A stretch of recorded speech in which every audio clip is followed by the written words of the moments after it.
boop for old time's sake. Oh, I was going to do a beep. Oh! I was going to mix it up, but Nice. it's okay. Kind of appropriate. Yeah. A little bit too, yeah. But no, it's okay. Because we're robots. Twist. You didn't expect the twist. Neither did I. Right.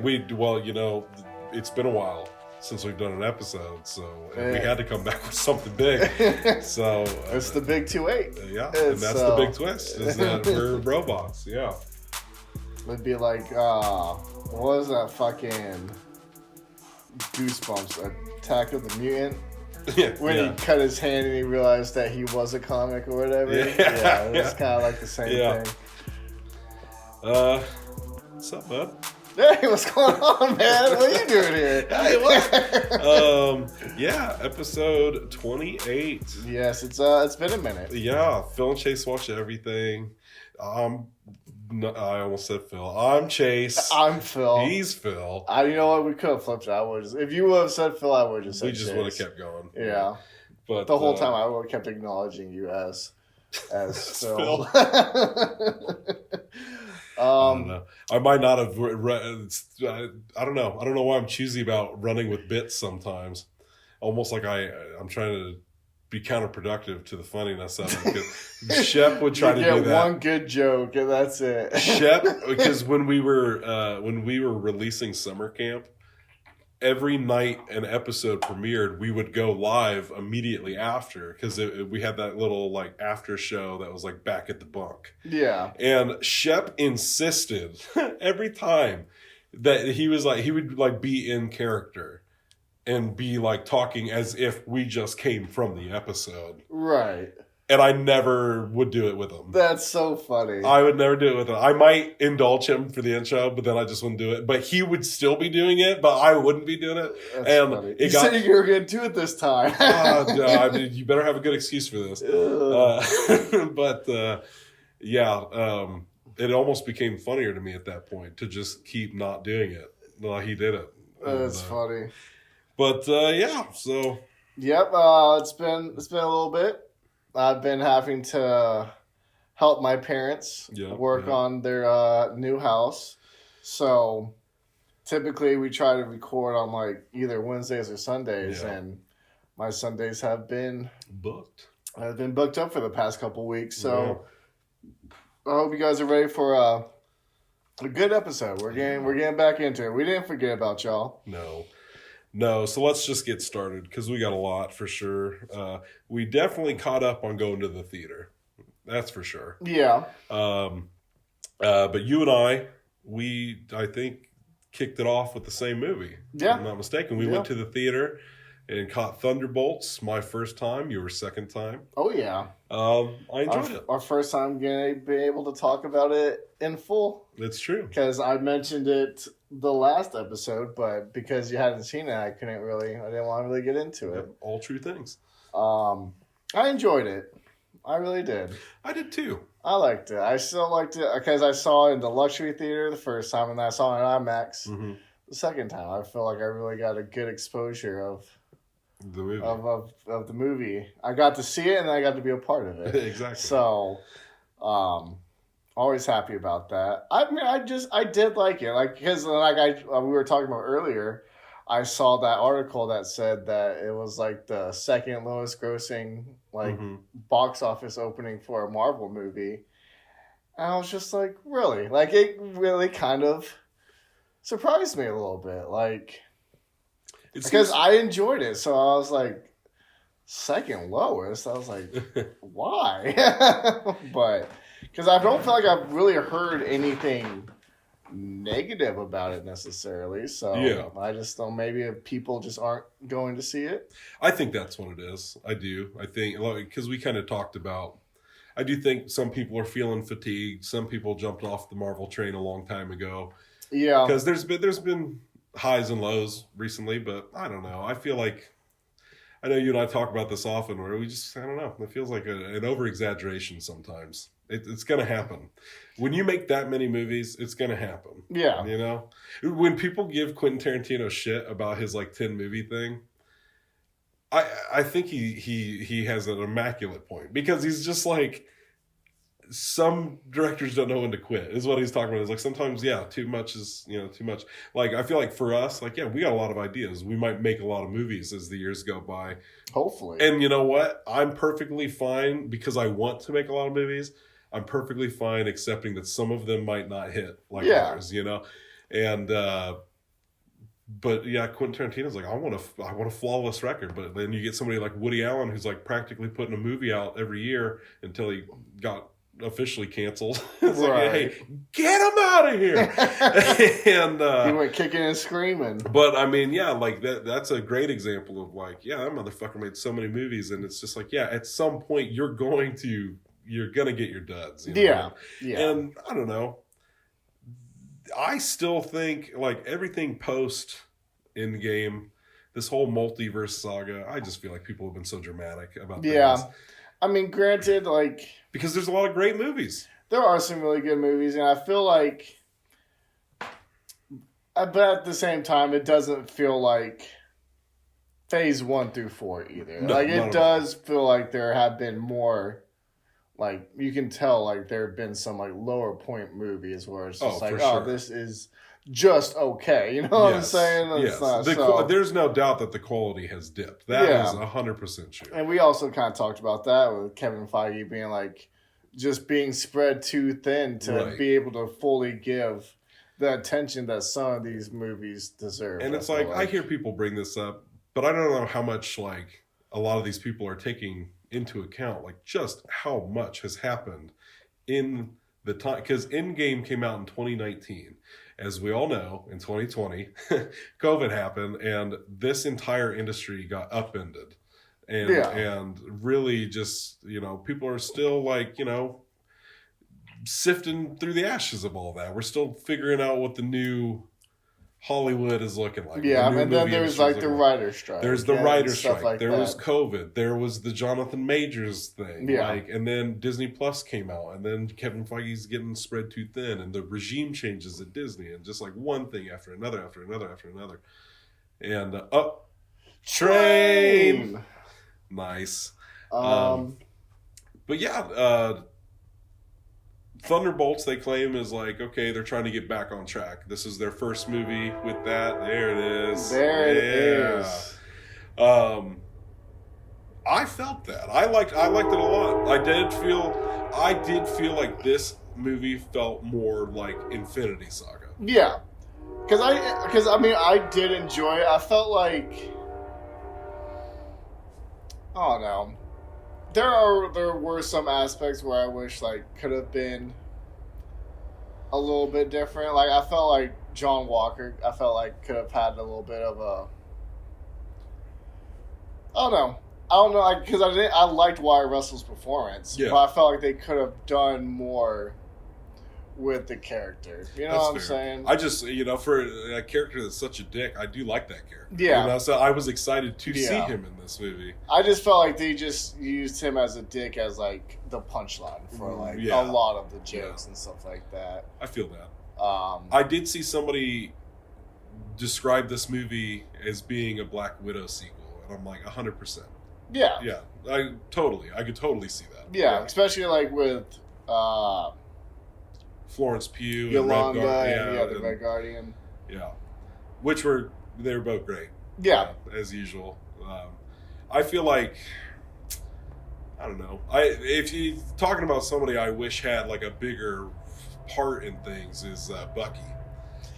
Yeah, I just don't know what they're doing with them, like, at this point. I don't know if they know what they're doing with them. Bucky's just kind of been he is adrift since Steve died. He has just been like, he doesn't know. I don't think he knows what he wants to do. I would love to see him get a shining moment in one of these upcoming Avengers movies because he deserves it. Like, because like even like with Captain America: Brave New World, or whatever, it's like, and then part of Thunderbolts, where he's like doing like the political congressman thing, and then they're like, oh, that lasted 3 months or whatever. Didn't even go a full term or whatever the expression was that they used, and then going back to Winter Soldier and stuff like that, I was just like, I don't know, I just didn't know how I felt about it. You know what I'm saying? Like I felt like he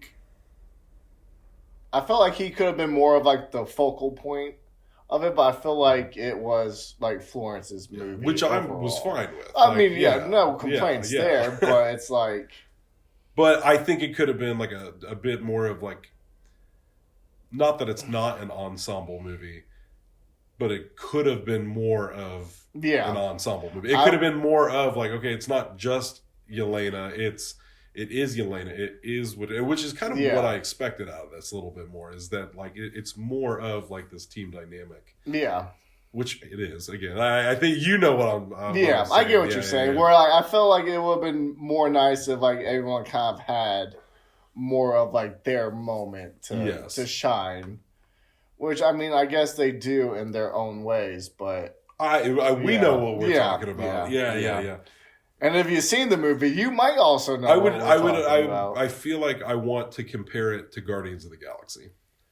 Like there's a team where you get the chance to like have time with all the characters. You know, it's never just like, oh, this is just Peter's movie. It's like, no, you're getting just as much for Peter as you are Gamora, as you are Rocket, as you are You know, like you're getting to know all these characters. They all have like that equal level of like, we're getting to know all of them at once. You know, sort of thing. Yeah. But yeah, we know what the fuck we're talking about. Of course. And then even like with the Guardians of the Galaxy, like you have 3 movies that like you're building off of that too. So, you know, you already have like built in this relationship, and then you just are able to keep expanding it to where it's like with Thunderbolts, like we know all these characters, and then we just kind of throw them together. And a lot of them are like, you know, just like side characters like Ghost and stuff like that, where it's like, yeah, we know who they are, but there's an opportunity to really expand on all these characters. Yeah, there we go. It took us a while to get to what we were trying to say. But we got there. We got there. They just need, I would have taken an expansion pack on a lot of these characters, these stories. For sure, this is one of those Marvel movies that I left wishing it was a little longer. I was like, I could have spent more time with these guys. But I really enjoyed Bob. I was gonna say, I was like, the Void. It occurred to me just now. I'm like, dude, and now let's talk about Bob because he was. I really, really enjoyed that character. I thought he did a good job in all 3 different roles that he played. Like with just being Bob, with being the Sentry, like with being the Void. Like they are all 3 very different like characters, and I thought he did a really good job like bringing it all together to where it's like, you know, like the Father, the Son, and the Holy Spirit. It's like there's 3 different things, but they all make up one, you know what I'm saying? So it's like, I don't know, it was cool. And then I know it was kind of ruined for you a little bit, like when people were like, oh, I can't believe Marvel just did that. But like I went and saw it, like going in like pretty much completely blind, and like the Void made that little girl disappear. Yeah. I was not expecting it at all. I was like, fuck. Because like it's just dark. And like because like the Red Guardian saved her, and then it's like, oh, they boom. I was like, ooh. I could see where that would have hit me different had I not expected something like that to happen. Yeah. Because I didn't know what was going to happen, but as soon as it was like getting ready to happen, I'm like, oh, this is what they were talking about. I'm sure. Yeah. I loved the whole thing with like it kind of being about depression and all that. And, Bob was great, and I know there was a lot of people that were pretty like hyped for Sentry, but I knew nothing about him. Neither did I. Yeah, this was a character that was like totally like a stranger to me. I did no research on him. You know, I went in pretty blind. I didn't even know to do research on him. I didn't even know that he was even going to be in the movie. So true, fair enough. Because they just are like in Bob, and all the marketing. Yeah. So, and I didn't know who Bob was. So I was also like, who's Bob? Yeah. Well, you know me, I'm looking at all that shit on YouTube and this and the other, and they're always like, "Oh, well, Bob's probably Sentry," and so for a long time, people figured out the Sentry thing a long time ago because Stephen Yeun was supposed to originally play that part. And as much as I like Stephen Yeun, I just don't know. I see. Here's the thing: he would have been great, but again, this happens a lot, as we've learned in independent filmmaking. It's like sometimes you get somebody different for the part that like they both would have been good, but it would have been a totally different performance. Yeah, totally different. Like it would have changed the movie entirely. Oh, for sure. And I feel like that's one of those cases. Like I love Stephen Yeun. I think he would have been great in that role, but it would have been so different than what Lewis Pullman brings to it. Yeah. And I feel like there's almost this thing with Lewis Pullman where he's almost got like, especially when he's Bob specifically. Yeah. That's where I think with Stephen Yeun it would have been a little harder. Not to say that Stephen Yeun isn't a likable, guy, but Lewis Pullman was able to do that like boyish, dopey thing that like, if anything, it's a compliment to think like I view Stephen Yeun as a bit more of a badass in the sense of like I don't know if I could buy him as being so soft, and dopey, Yeah, same. So I think especially like seeing more Stephen Yeun stuff than I do Lewis Pullman. Mm-hmm. That I think that's also like even like with him being an Invincible and like with The Walking Dead and like all the other stuff, it's like. You kind of like have like that predisposition to view someone a certain type of way and stuff like Which that. I also think was a smooth move for sure. Yeah. Yeah. Because, like you just said, like Stephen Yeun, we have that predisposition. Whereas like, yes, we may have seen Lewis Pullman and stuff, but not enough to associate him with any sort of character. Right. Yeah. So, But yeah, he was a great choice. I feel like the only thing that I like really just kind of like didn't care for or like wish I would have had more that they would have expanded on more because they didn't even talk about it until like the end credit scene where they're talking because like how Thunderbolts is like the new Avengers and stuff like that, and so how they were talking about how Anthony Mackie was just like wants like nothing to do with it, and I'm just like. I want more of like that. I'm sure because that post credits scene I feel like was our first taste of what's to come in the Avengers movies getting ready to come out. So with that being the case, like I could very well see that end credit scene being a scene from one of these Avengers movies, even like that we're going to see this happen again, right? And we probably will get that context and figure out like why. Yeah.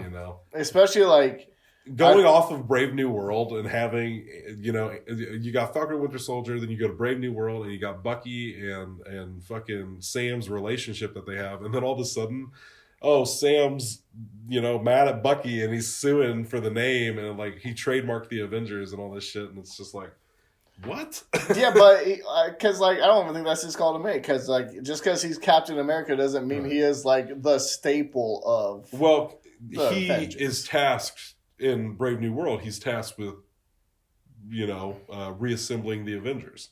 So that's what he's kind of in the process of doing. Yeah, and I feel like he's got his own idea of who those people should be, and I'm sure we've seen it before in the past. Him and Bucky button heads on things, and I could see this being one of those things where Sam's like, no, these people are who they are, and Bucky's like, well, that's too damn bad, right. And just kind of it's like, well, I wasn't always good once type thing. Yeah, for sure. And no, I enjoyed it. I did. It was a nice step in the right direction, and I'm excited for that one to come out on Blu-ray because I'm excited to watch that again. I am too. And I might do a little back to back with Black Widow. I think it'd be a fun watch. It probably would be. Yeah. Sometimes I was thinking, I was like, sometimes like I want to go on like just a character journey. In Marvel sometimes, but then sometimes that gets out of hand. Sometimes I feel like you really got to just stick to the one character because then it's like, say like with Thunderbolts, if I wanted to just like, okay, I just want to watch the stuff that like these characters came from, then you're opening up a can of worms sometimes. And it's just like, oh, they're here and they're here and they're here and they're here. And I'm like, I'm not really trying to watch all that shit.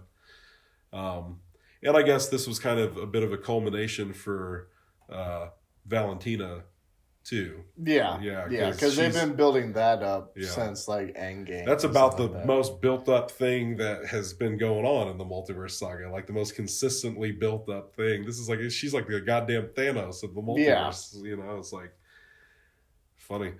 Yeah, because I mean, again, like a character, we've learned a lot about her, like as we've gone for sure. For sure. But yeah, I fucked with it. I liked the post-credit scene myself.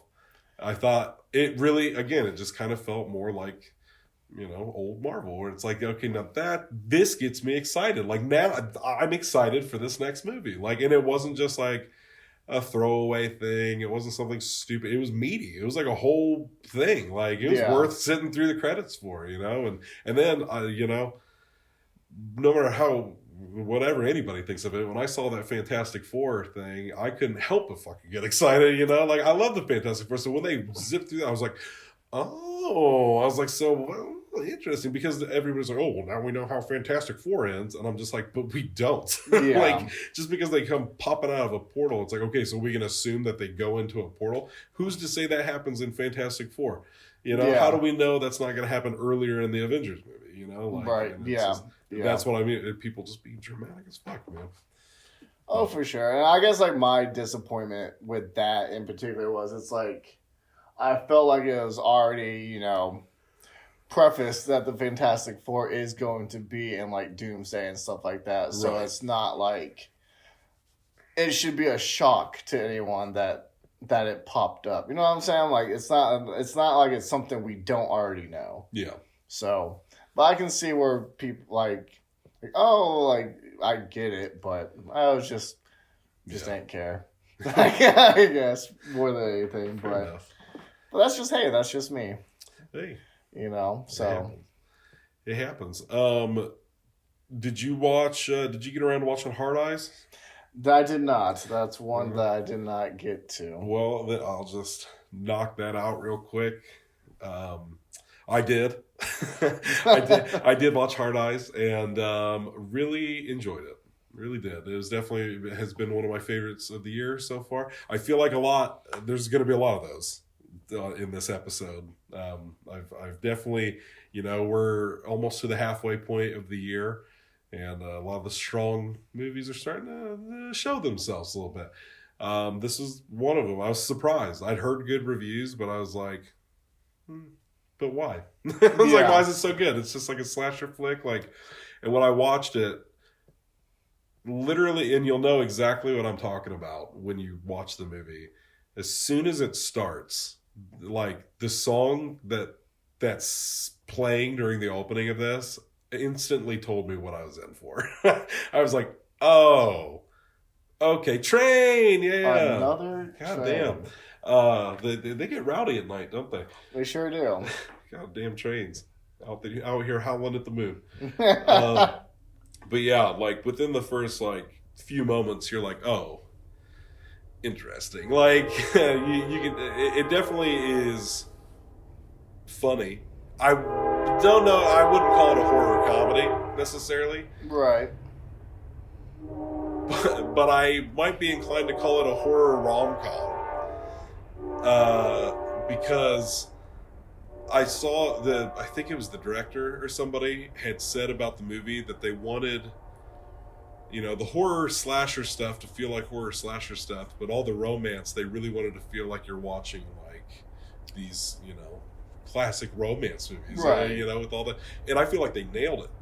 Like, I feel like that's, you know, not everybody can pull that off, but the people that made this movie did, and they really nailed it. The chick from Cloak and Dagger is in it. Okay. Yeah, the two leads, they had a great chemistry.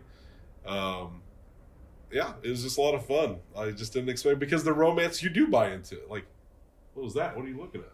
That's on the other side of you. It's like a bug. It's flying. It's like literally on the look towards me. It's like right there. Look towards me. I'm looking at you. Right there. Don't you see it? Like right there. Oh, it's so small. Yeah. Well, you scared me. It's distracting. But what the fuck is it doing? I don't know. I don't know what it was. or why it was spinning that way, but Yeah, I saw, like I said, look towards me, and you just kept looking over. Well, because there. I thought like the way you just like jerked your head and looked at, I'm like, did a bat fly in here? What the fuck? Like I felt like you saw something big, so I'm looking. You're like, there's a bug. I'm looking for a big bug, not this weird ass spinning. I don't know what it was. I don't know. Tripping is what it was. Oh goodness. Oh, there it is. It's still there. Oh, I'll try to catch it.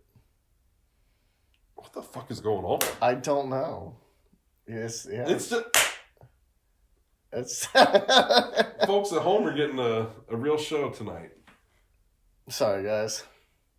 I don't know what the fuck is going on. Anyway, so yeah, no hard eyes. Yeah, there was good chemistry and there was good slashing. Yeah. It was as good of a romantic comedy as it was a horror movie. In closing, I would say that, like, you know, when Thanksgiving came out, I was like, now I feel like I have a perfect trifecta of holiday movies where I can go, okay, Halloween on Halloween, Thanksgiving on Thanksgiving, Krampus for Christmas, and now I feel like I would do Hard Eyes for Valentine's Day. I feel like this would be if I had to pick one, this would be it. Like, because, like, yeah, there's My Bloody Valentine, but yeah, it doesn't really. It's like the dude's a miner. Yeah, like, you know, it's like what? Like he works in the mines. Like, what does that have to do with Valentine's Day? You know, other than that, he murders people on Valentine's Day. But that was like the killer's whole thing in Hard Eyes. It was like, you know, killing couples and stuff, which was also kind of what was funny about the movie is that, like, they're not a couple.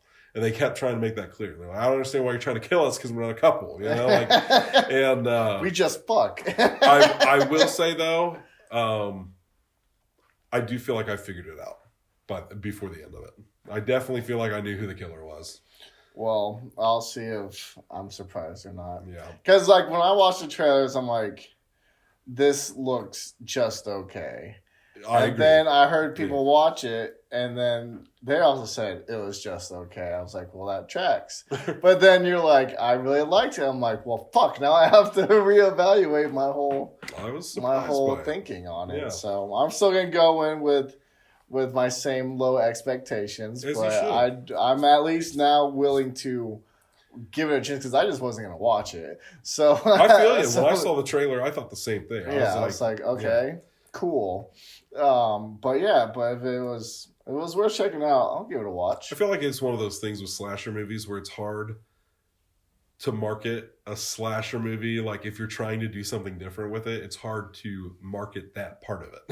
It's like you're trying to get people in with the slasher aspect, but you don't want to spoil what's new about it. Yeah. But then, you know, you run into this problem. And then you only have so much time within a trailer to be able to showcase your movie.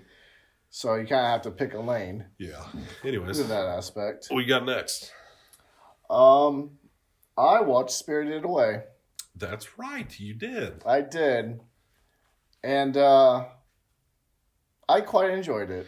That's what she said. I had a fun time with it.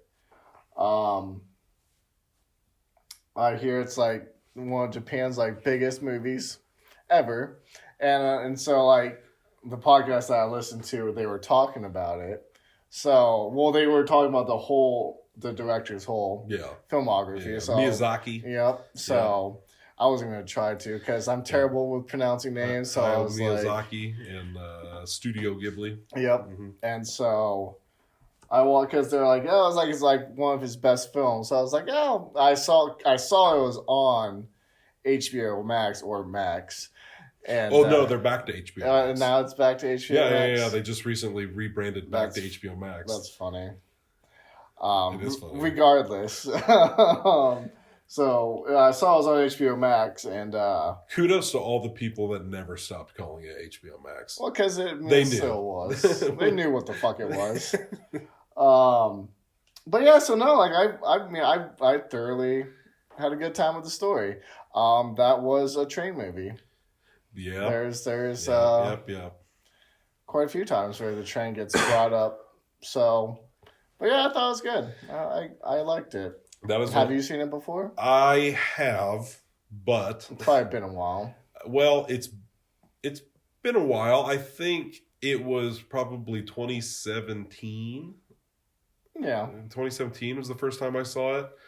So it's been a while, but also I was so fucking stoned, dude, when That's I watched funny. that movie, and I was like, I remember it was around the time I watched Frankenweenie and like had that weird like I fell asleep during it. Yeah. I woke up like, what is going on? What is this stop motion? What happened to this dog? Yeah. Oh my god.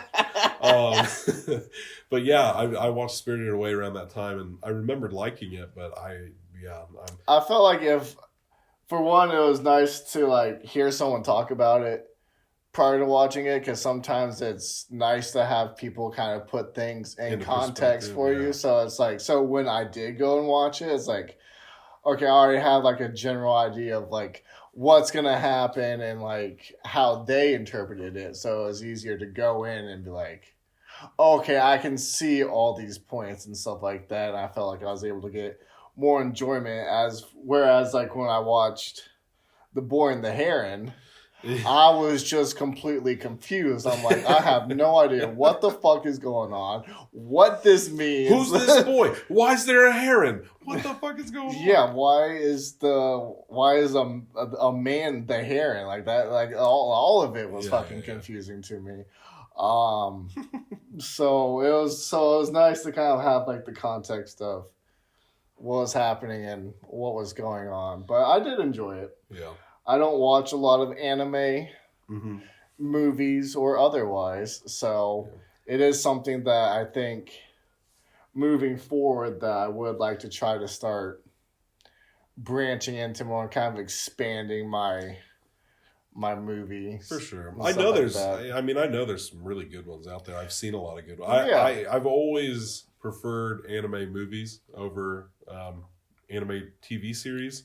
And I've said before, it's always the stupidest. It's always because of the theme songs. And everyone will always agree. Like, because anyone who even watches, like anime TV shows will like, yeah, the intros are the fucking worst. But, like, once you can get into the show, then it's funny because, like, any anime show that, like, I really do enjoy has a stellar intro. Like the music, Cowboy Bebop has one of the greatest just like intro songs ever of all time. It's just like a bop, dude.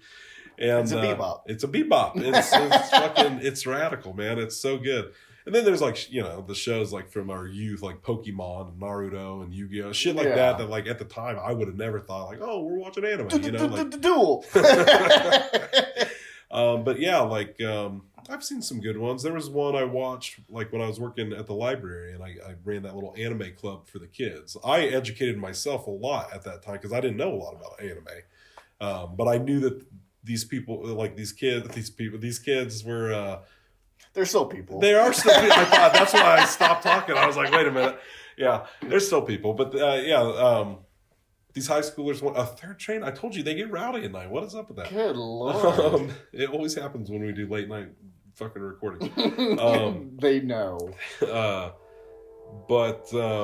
So I learned a lot about anime stuff in that short amount of time. And what I learned is I had a limited window of shit I could show high school kids. But we did watch one. Oh man, I'm totally blanking on the name of it, but it had a cool premise. So I watched like the first season of like One Punch Man, which is just like a satire of anime, which I thought was really funny. And then I watched like the first couple seasons of My Hero Academia, which that intro song is just god awful. I'd always skip intro every fucking time. Yeah. But really dug the show. You know what I'm saying? Like, so I hear Attack on Titan was one that, like, when it came out, it was, oh, dude, you gotta check out. People it's rave so good. about it's it. so good. People still rave about it. Yeah, and it's like, they do. So I'm like, all right, fuck it, I'll check it out. That theme song kicked in. I'm like, just hit the mute button. I'm done. There's so many options. There's so many ways to get around it. Fast forward, whatever. You got so many options. But I think I agree. I need to expand. Yeah. You know, going back to one I like, Afro Samurai. Why do I like it? RZA did all the fucking music for it. Yeah. You know, it's that was another one that I've watched and stuff like that. I mean, and then obviously like, you know, like with Disney, Pixar, stuff like that, or like other animation shows, yeah. not necessarily anime, because they are completely different. Yeah. But then there's stuff like, well, I mean, because it is. Yeah.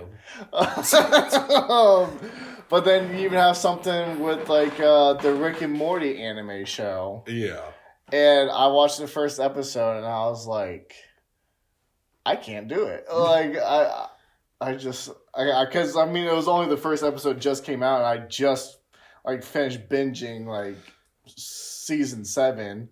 And so I was like, so then like it came out like an hour after I finished watching it. So I was like, oh, I'll stay up and I'll sit here and watch. And I watched and I was like, the fuck is this? Like, it was just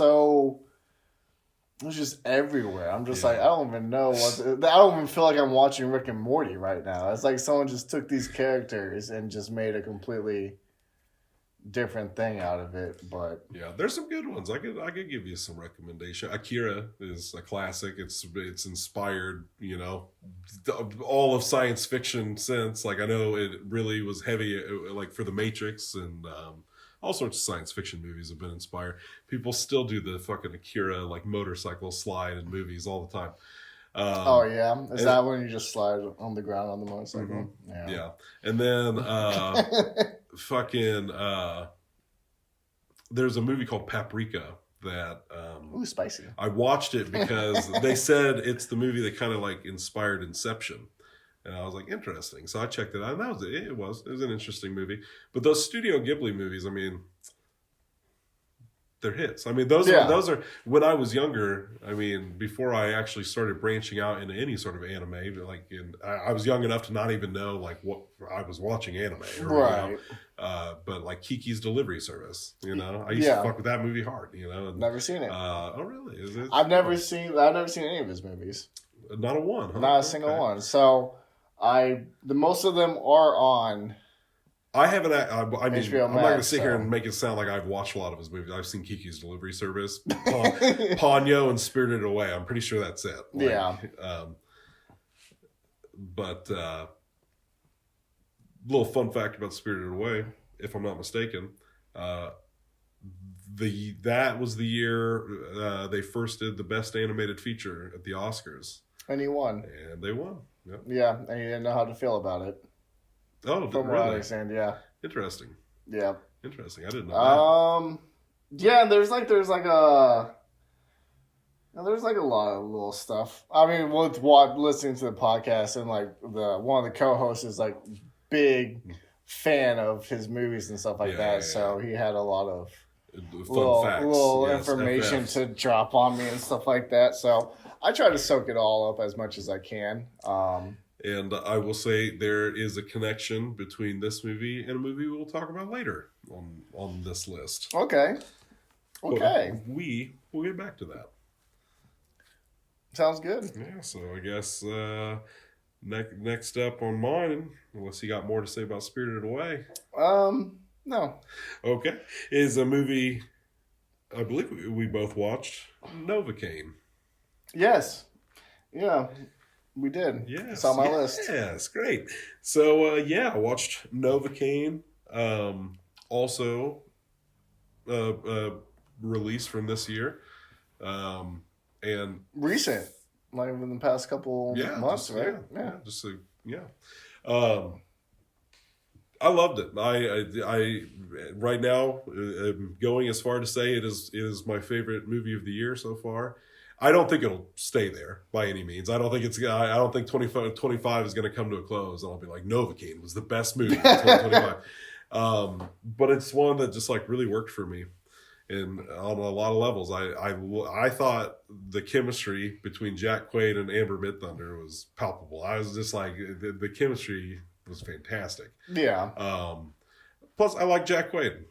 I enjoy him. I told you, you're always talking about Margaret Qualley and Anya Taylor-Joy having your heart, but Amber Midthunder, she's got mine. I've loved her ever since I saw her in that show Legion. Well, don't forget about Florence. Oh, I won't forget about Florence. How could I forget about Florence? My top three. No. My top three baddies. I know. You're the old... I should have brought it up in Thunderbolts because I was I talked about it. Yeah, you almost always do whenever we talk about a Florence Pugh movie. I honestly want to go back and go through and rewatch all her movies. That would be a fun journey. It would be. It would be. She's got a good. But this isn't about her. This isn't about her. This is about Novocaine. This is about Novocaine. And yeah, no, I thought it was a ton of fun. The premise was just like a fun setup. The dude can't feel pain, and old Nathan Kane. And it's just fun, like how she was like, oh, like you're like a superhero and all that stuff, and he just lives such like a careful life up until him falling in love. But there's that fantastic line that sets this whole thing into motion, where Earl is talking about his wife, and you said it yesterday. Oh yeah, because his wife passed away after like 50 years. Yeah, and he said. Because he's like, that must have been hard. He's like, I couldn't imagine what it'd be like to lose someone like that. And he's like, it wouldn't have mattered if it was 50 years or the first day. It still would have been just as heartbreaking. I was like, oh. I was like, damn, Earl out here with the bars. Yeah. It was. I mean, hey, it was strong enough to set that whole thing into motion. It made him get out of his comfort zone, ask her out. So. Yeah. Which, like I said, I love their chemistry and stuff. All of the action in this was great, and because of the premise, because of the whole thing with him not, I like it. It gets gory. It goes there. He gets fucked up. Fucked up. like especially like towards the end. When the dude breaks his arm and his bones just sticking out, crazy. I really love that they did not make him invincible. You know what I mean? Like he's not because it's like he's not a superhero. Like he can't feel pain, but he can still get knocked the fuck out. Yeah. You know, that sort of thing. Like his head's still ringing. You know. Yeah. And I mean, shit, barely made it. Jack Quaid was talking about how, like, as actors, they're always taught to like sell the hit. It's like you got to learn how to really sell a punch in movie and TV when you're doing action stuff. And he's like, but for this, I had to like deprogram my brain, is what he's talking about. He's like, I had to, what was he saying? He's like, you're taught to do it. And he's like, I had to not react. Like I had to take the punch, but also not react to the punch like I've been taught my whole life. Right. And I thought that was interesting. I'm like, oh, I bet that would be kind of difficult to like not react every time. Right, because that was funny. I think it was during the bank robbery. Mm-hmm. Like they punched him, and like he didn't do anything. They punched him again. He's like, what the fuck is wrong with you? Yeah. Jack Nicholson's son was the crazy bank robber dude. Oh, really? Yeah. Ray Nicholson. He's having a moment. He's been in a lot lately because he was in Smile too. He was like the actor boyfriend that died in the car accident. Got you. Small role, but he was there. He was there. They were like, hey, we've got Jack Nicholson's son in a horror movie, enough to put him on posters. So they were like, good movie. That's one I want to go back and rewatch. Oh, excellent goddamn movie. I can't wait to. I hope they make a third one. I really do. I feel like you have to at that point. Don't leave me hanging on that, damn it. But I will say this: if they choose to leave it as a two-parter, solid. Yeah. Still, I feel like because if they were to do a third one, it's almost like the apocalypse. It's like the end of the world at that point, because it's been exposed to too many people. Like the chain reaction of that's just going to be 100% astronomical. You know, so the amount of trauma in the world would be astronomical. Yeah. Yeah, anyways, Ray Nicholson. I was like, how the fuck did we get here? But like I will say, since we're on the Ray Nicholson thing, that brings me to what I don't know if I enjoyed about this movie, which was the twist, I guess. Same. I didn't know how I felt about it, and it really almost compromised. It's still, like I said, it's like one of my favorite movies of the year for sure.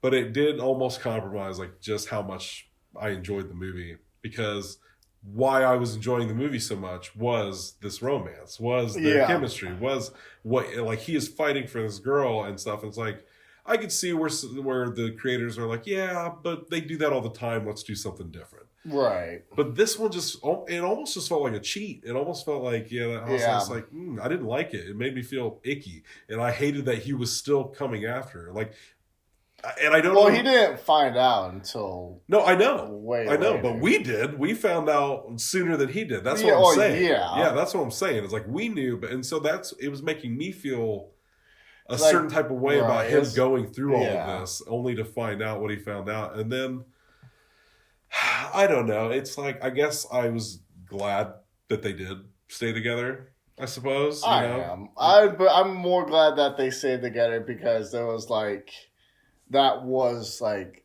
the whole point. His one. You know what I'm saying? Yes, like, he knew that's the person that he wanted to be with. And so... And she did come around. Right. And it's not like she was like this total piece of shit. Like, yes, she lied to him and used him a little bit. But like you could tell she also genuinely cared. Yeah, especially during the bank robbery. She was like told him to stop, and certain things weren't supposed to go down. That was because of her crazy ass brother. And so it's like a lot of those reasons I could forgive the way the twist made me feel at first. I was just like, I don't know how. And then she did go to save him. Yes. Yeah. So. And then Jacob Batalon, who plays Ned in the Spider-Man movies. What was his name in this one? Roscoe, yes. Roscoe's Modern Life. Yes, I enjoyed him in this. Yeah. He was fun. He was fun. I always forget that he's bald. Yes. I said that off mic, and I'm going to say it again. On record. On... Okay. The last thing I ever said. I always forget he's bald. But no, I did enjoy him. Yeah. I wonder how tall he is, because he seemed pretty darn short. He seems short, but I think Jack Quaid is also one tall son of a bitch. Like a lanky motherfucker. Yeah. One would almost say the perfect build for a werewolf, but that's But that's neither this nor that. I could see it. Yeah, I don't know if I'd put it up there as like one of my favorites of the year, but I definitely did have fun with it. For sure. It was a fun one, for sure. I have nothing else to add to that. No more? No. I'd watch a sequel. I just watched this guy get shit kicked out of him more. So funny. I like the idea of him as like an action hero. Yeah, I guess like what I really enjoyed was just how not a superhero he was. Yeah. Like, because even like the fight in the kitchen where he's just like squealing as he's getting like tossed around like a rag doll the whole time. Yeah. Yeah. Which it's like I would watch a sequel, but it's like I don't think one would be needed. Well, it's not needed, but also like how would you do it? Because the only way it would make sense with the character, he's not just going out and kicking ass and taking names. She'd have to get kidnapped again. Something. So yes, like something would have to happen to put him back into action. And I just feel like there's nothing I could think of off the top of my head that really feels like, it warrants a second go. Right. Yeah. Now this is a real bank robbery and she got kidnapped again. You get into like a Taken situation. It's like, God damn, be a better father. But yeah, so Novocaine. So that was Novocaine. So now it's my turn? Yep. I watched Deadpool versus Wolverine. Okay. When I was over at my parents' house, my mom wanted to watch something, and she specifically requested to watch Deadpool versus Wolverine, which I thought was an interesting choice for my mother. I don't know if she's seen any of the other Deadpool movies, so I don't know if she knew exactly what she was getting herself into. Which made sense because as we were watching it, she just kept talking about how much she didn't like it. She's like, this is dumb. She's like, no wonder why this didn't do good in theaters and no one liked it. I was like, no. And so I looked it up and it made $3 billion. Yeah, I was like, it crossed the billion. And I said, A lot of people liked it. It was like a lot of people were waiting a very long time for this movie. Yes. My dad, he kept watching it with me, and he had to tap out. Yeah. But he was like, I like this. I'm gonna finish this. He's like, should I go back and watch like the other ones? I was like, I would. I was like, you'll probably get more of the jokes if you do. Yeah. Like, you know, if you're enjoying this, I'm sure you'll enjoy the other ones. Right. Like, well, and that came up earlier today when we were talking about the Marvel stuff, and we talked about, you know, Deadpool and Wolverine was a lot of fun, but like, how well is it going to age? yeah, and I kind of was thinking about that. Like, even as I was watching it, it hasn't even been that long. I'm just like, yeah, I feel like this is a very of its time. Yeah. Yes. It's like you had to have been there. 100%. You know, so 100%. Because I agree. Because it, I think when I watched it once it came out, like on physical, I was like, this is already not aging well. Like, you know, this literally came out like a few months ago, and it's already not aging well. Like, there's already jokes that like just don't, you know. Yeah, it's very like time specific. So it's what happens when you do a lot of pop culture jokes, though. Yeah. Yeah. I feel like this happened last time when we watched Deadpool Wolverine, and I was like, and I have nothing to add to this conversation. Yeah, I mean, I still laughed. I still enjoyed it. I still thought it was fine, but yeah, I mean, there's really not much else to like say about it. I guess like it was what it was, and it was.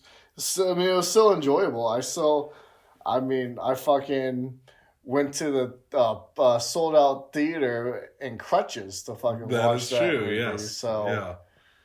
You know, so it was a good time. Yeah, sounds like that's dedication. It's like, well, yeah, I'm not gonna miss this. the biggest sensation of the year right now. Like, right. I'm not. Of course, I'm gonna be here opening weekend. And didn't regret it. No, how could you? I'd walk up and down those flights of stairs on a broken foot all over again if I had to. But yeah, no, it was fine. Well, because we didn't have a lot to say, you want to do another one? Because my next two kind of go together. So I feel like I'm gonna fuck this up. So I hope I don't, because I just did a shorthand of the title, but Eternal Sunshine of a Spotless Mind, right? Is that it? No shit. Yeah. I didn't know this. I didn't know you watched this. The first time. No shit. Yeah. Nice. What'd you think? I really liked it. Yeah, because it's fucking great. I really liked it. I thought, like, it was just so heartwarming to, like... I'm about to go inside right now and watch it. It's a really good movie. And it was like... I don't know. It was really sweet to watch him fall back in love with his wife. I'm assuming were they married or no, they just I think dating? They're just dating. Partners. But regardless, to fall back in love with her as her memories are being erased from your mind and stuff like that. It was just a really sweet story. And so it's just like, and then they found each other again, and then like, so, like, at the end, like, because, like, the beginning of it is, like, the day after or whatever. Mm-hmm. And so then you get to the point where it's, like, they both find out that they've erased each other from their memories or whatever. And then she, like, goes back to his apartment, and Kirsten Dunst's character sent all the tapes out of like everyone who had their stuff erased.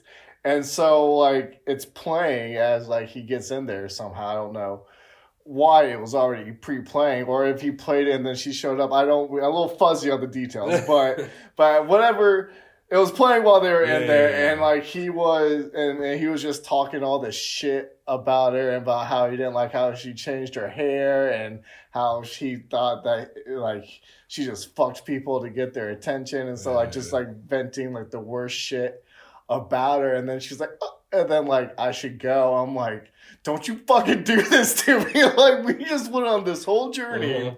Y'all better fucking squash us. And then he went out there. And he's like, just wait. Yeah. I'm about to start crying. I immediately got emotional as soon as he brought this movie up. I was like, oh. And then Kate Winslet did such a... Oh, yeah. Dude, Kate phenomenal. Winslet and Jim Carrey, like, give that fucking casting director a raise. And then there's, like, the one line when they're on the, I think the subway, and she said, don't make any jokes about my name. And he was like, what jokes would I make? And then she says whatever the little reference is. Yes. And then later what is it? Because my friend Madison always said that she wanted to name her daughter after her. I can't even remember what her name was. Because it's such a specific name. It is. It'll come to me, maybe. But and then like when it showed like their first time meeting on the beach, she told him what his name is, and he makes the joke, and so it just hits that much harder. That it's like, oh, the reason why, because she's like, you never heard that? He's like, no, and it's like because Clementine. It was Clementine, right? Yeah. Oh my darling, oh my darling, yeah. So then he was like, nope, never heard that before, but it was because it was erased from his memory. So it was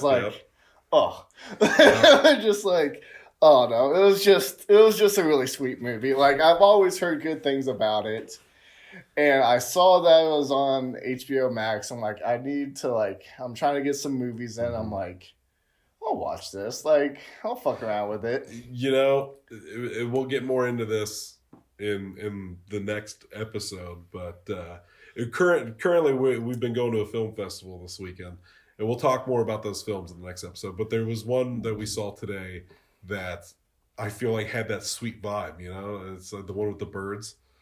Yeah. The watching that it was that kind of feeling. Like, and I'm not gonna. I love movies like that.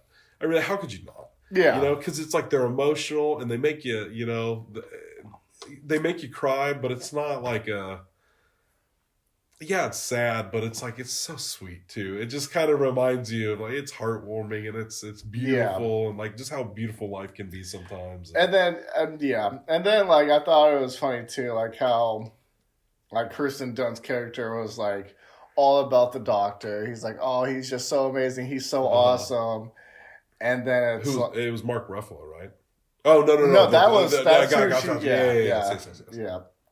And it turns out that they had an affair. Yes. And so it's like even if you wipe those memories, like those feelings, don't leave. And then that's because she was the whole time this is like such great work, and he's like the best, and then all about everything. And then when she found out that it happened to her, completely just flipped the switch. So I thought she did a good job. It was weird seeing a younger Mark Ruffalo, especially with that goatee that he had and shit. That little soul patch. I'm like, who the fuck am I looking at right now? Had a little fucking Frodo. Yeah, he is in that, isn't he? Because he was trying to use all of Jim Carrey's lines to win Clementine over and stuff like that. So it's been so long since I've seen this movie. That was a movie that I actually I remember one day I was just thinking about it, just like randomly popped into my head, and I could not get it out of my head, and I didn't own a copy of it, and I don't think it was streaming anywhere or anything like that, and I made a whole trip out to Disc Replay to find a copy of the movie, and I bought one just because I was like, I had to satiate the need to watch this fucking movie. And I think Shep did it to me. I think because Shep really likes that movie a lot too. It's like one of his favorites, and he brought it up one day. I'm like, damn. I was like, now I really want to watch it too. And then you just did it to me now. I was just like, damn, I gotta rewatch that movie. It's been a long time since I've seen it. First time, and I'm glad that I did. I'm glad, because I feel like even recently because that was one I knew absolutely nothing about. Oh, I bet that was great. No one. I never feel like I always feel like I always hear people talk about how they like it because it's like that, and like the Truman Show all came out around like that same kind of no. Well, regardless, it was more of like a serious Jim Carrey role than just like a goofy comedy. So they are similar in that aspect. Yes, I got you. So they would always talk about how they're good, but then I just never watched it. So I was like, I'll take the plunge. Well, I'm glad you did. So am I. It's a good one, man. Yeah. Eternal Sunshine. Yeah. Unless there's anything more you want to add to it. Maybe after I watch it this week, we can talk about it next time. Because now because I was thinking about watching that recently, and now I have more of a reason to watch it. So. And I don't think Belle's ever seen it, so I think she'd enjoy it too. Yeah. Yeah. So all right. Well, up next for me is a little double feature. Okay. A Grindhouse double feature. Oh. Yeah, I watched Grindhouse. This also kicked off a thing I started doing this week, where I started watching movies that aren't black and white in black and white. I would just shut the color off on my TV to experience movies I've seen before in a different way. And I'm a fan of black and white. I've come to learn about myself. Like, not all the time. Like, I feel like when we went and saw Godzilla -1 in black and white, shouldn't have been. that was one of those times where I'm like, this didn't necessarily feel like it needed to be black and white. I remember liking the Godzilla stuff. Yeah. Like when Godzilla was on screen, like, yeah, okay, this is cool, but it wasn't enough to warrant, watching this whole thing in black and white. I can kind of understand like why they would do it, just because of like the classic Godzilla movies like were in black and white, or at least the first couple were. Right. But yeah, so I've seen Grindhouse a few times, and I don't know. It was like a few years back now at this point that I finally got a copy of the Blu-ray that allowed you to watch the double feature as it was presented in theaters. Because for the longest time you could only buy them separately. It's because they came out in 2007, and these were also some of the first horror movies I ever watched. Right. Because I remember I watched them both for the first time because Blockbuster had that thing with Dimension Films, where a lot of Blockbuster exclusive movies would be Dimension Film movies, and these were one of them. And I remember renting them, and I would have been in seventh grade, sixth or seventh grade when this came out, and I was watching them, and of course at my age I didn't like horror movies. I didn't get a lot of what I was watching. Right. So I kind of dismissed it at first. But low-key, this would be my first exposure to Quentin Tarantino, and I wouldn't even realize it. Yes, continuing my Quentin Tarantino journey this week as well. So I flipped it into black and white, and I watched the double feature version, which starts with at the time, the fake trailer for Machete that would originally go on to become a real movie. But it starts with the fake trailer for Machete, and then it goes into Planet Terror, Robert Rodriguez's portion. And then once that's done, they have the trailers and the intermission stuff and all that shit in between. And Rob Zombie's Werewolf Women of the SS trailer, Edgar Wright's Don't, and the other fake trailer that is now a real movie, Eli Roth's Thanksgiving. That's funny.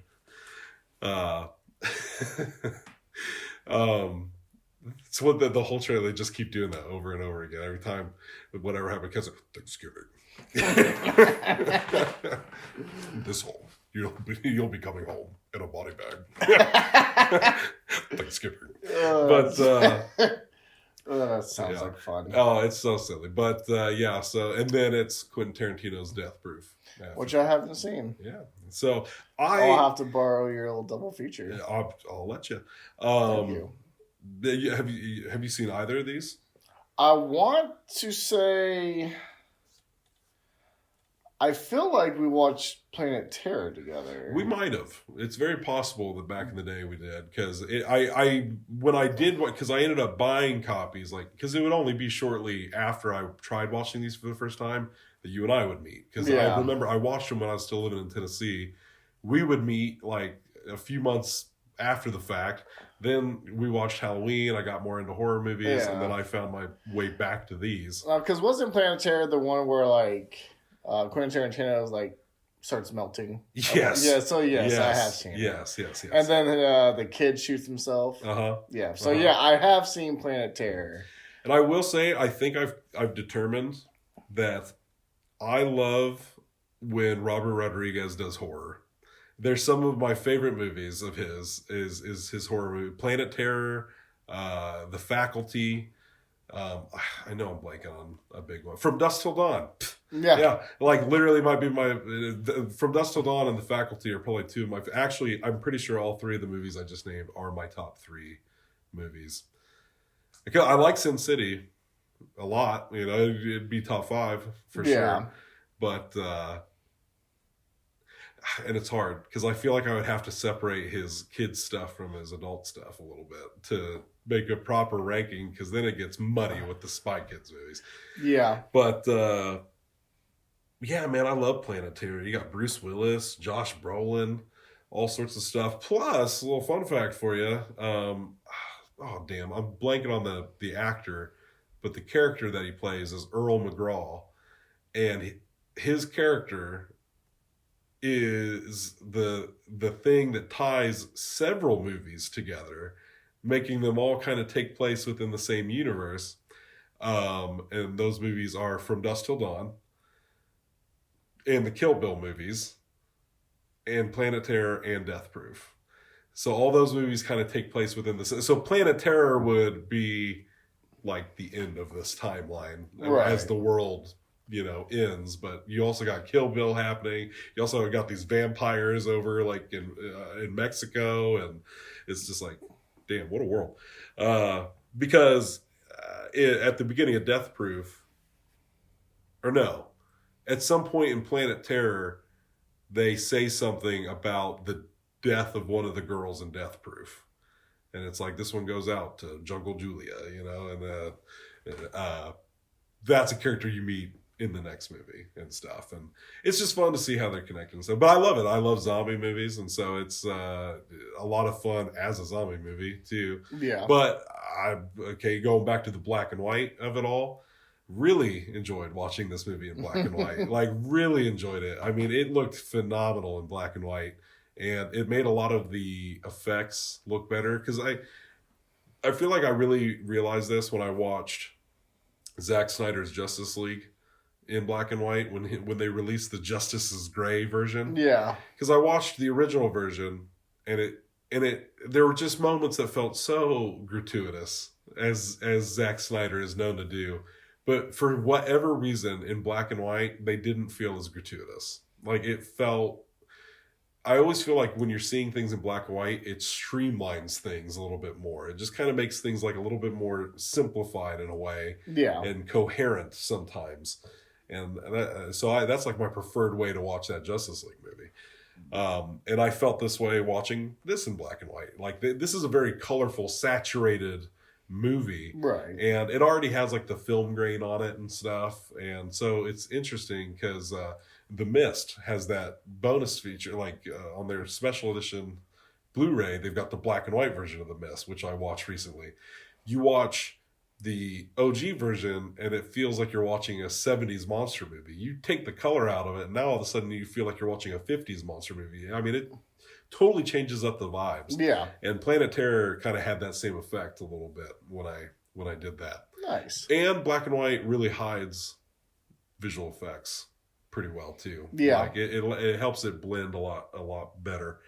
But yeah, dude, I love these movies. They're so much fun. I think about 2 years ago, Corey and I watched it on Halloween one night. Nice. And Death Proof, I like Death Proof. Death Proof is pretty high up the list for me. It's not for a lot of people, but yeah, I'd take Death Proof over quite a few Quentin Tarantino movies. I find it quite rewatchable. I think the dialogue in it is fantastic, but it's like such fanatic.